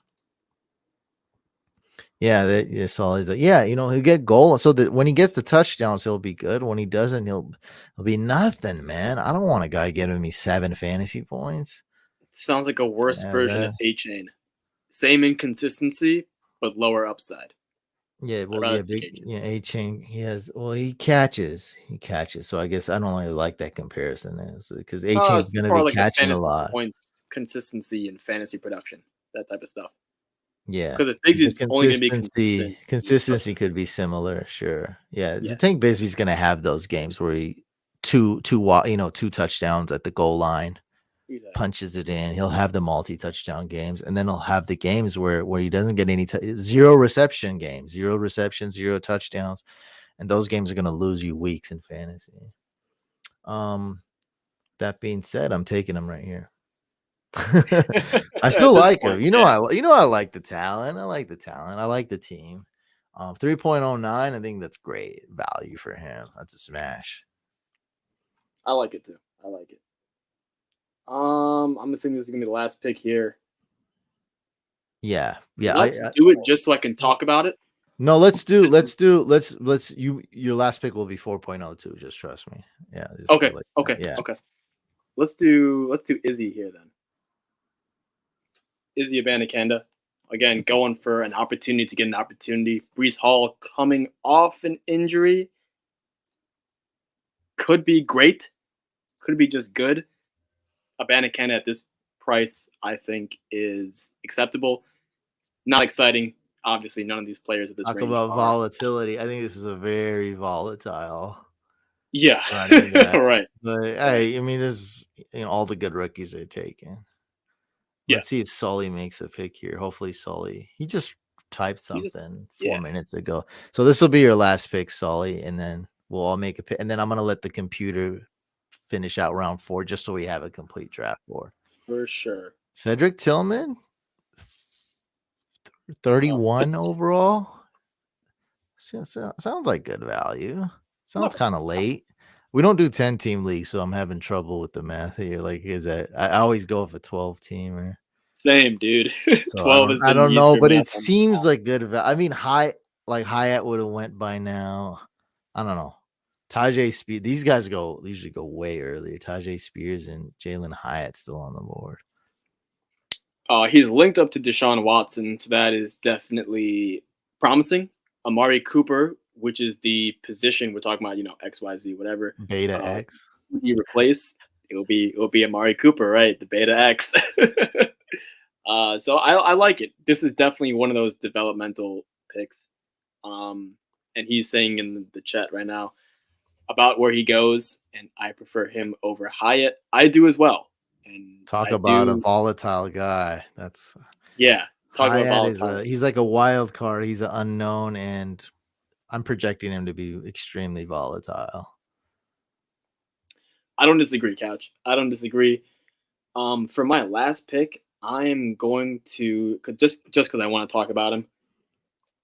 I'm going to pick Keishawn Butte. Man, the upside is still there, dude. The upside will never leave. The talent is always the talent. Okay, a lot of situational stuff, not just a landing spot, not just a draft capital, goes beyond that. I got sound effects. I hear it. Look, man, if he pans out, he's going to be elite. He's going to be very, very, very, very, very, very, very good because he's supposed to be. He was supposed to be all throughout, and then all of a sudden he just wasn't. Injury concerns, off-the-field issues, draft capital, and now a new wrinkle, DeAndre Hopkins could be in New England. A lot of things pointed against it. But I think this might be one of those ideal taxi squad guys late in your rookie drafts. Shoot for the moon. This is the definition of shooting for the moon. Either you will land on the moon or you will land in hell. One of the two. I'm cool with it if it's a 4th round pick. That's the bottom line. So there you go. Keishawn Butte. We are going to build a dynasty. We are going Yes, to we build are. a dynasty. With Keishawn Butte. I didn't tell you about that. I loaded these like 2 months ago and never used a bunch love of it. sound effects. I love it. All right. Yeah, this is a great spot. Talk about upside, right? We're swinging harder towards the end. Yeah. Appreciate you, Sully. Sully's on the East Coast. Thanks for He's a trooper for sure. wanted this podcast to be like 50 minutes or it's going to be 3 hours. Who do I take here? Tajay Spears stands out to me. I don't even like him that much, but here I feel like I have to take What's the realistic expectation for Tajay Spears? Derrick Henry Derrick sails Henry- away. He goes to lands that are far away, and then Tajay Spears takes over.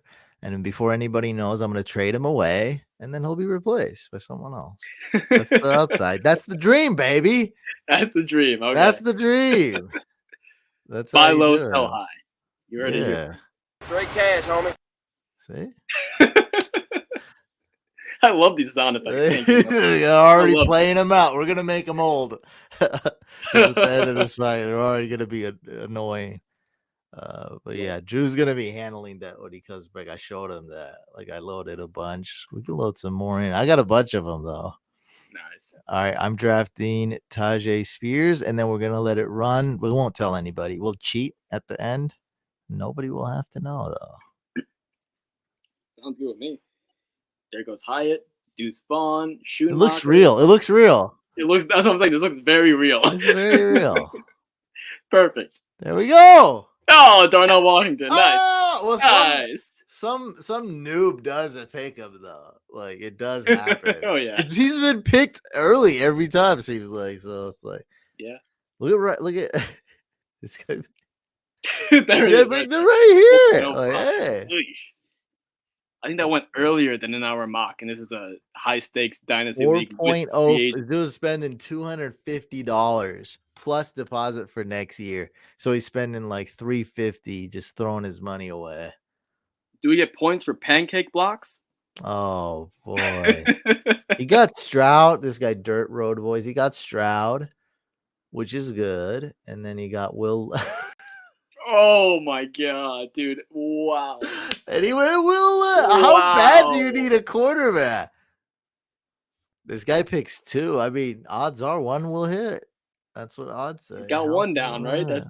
That's logic, right? Dang. He probably was like, oh, I can't believe I'm getting Will Levis here. He almost went in round 1 in the NFL draft. He was invited to the green room. Jalen Hyatt, I can't hate that in best ball. I cannot. Sure, yeah. He is Mr. Best Ball. Like, that's fine. I totally get that. Yeah, this guy's not really a good drafter. Yeah, Dirt I boys. don't know. I've seen some other picks. I don't like it. Oh boy. Well, whatever. That's what we want. We want to win that league. Well, here you have it, guys. Make sure you do go to fantasycouch.com. We have my rankings. We have this video, which is hot fire. We have a lot of free resources, PDF files, everything right here. It's all free. Love you guys. I'm going to take a screenshot of this mock draft right here. Here, let me hit resume to take this beautiful screenshot.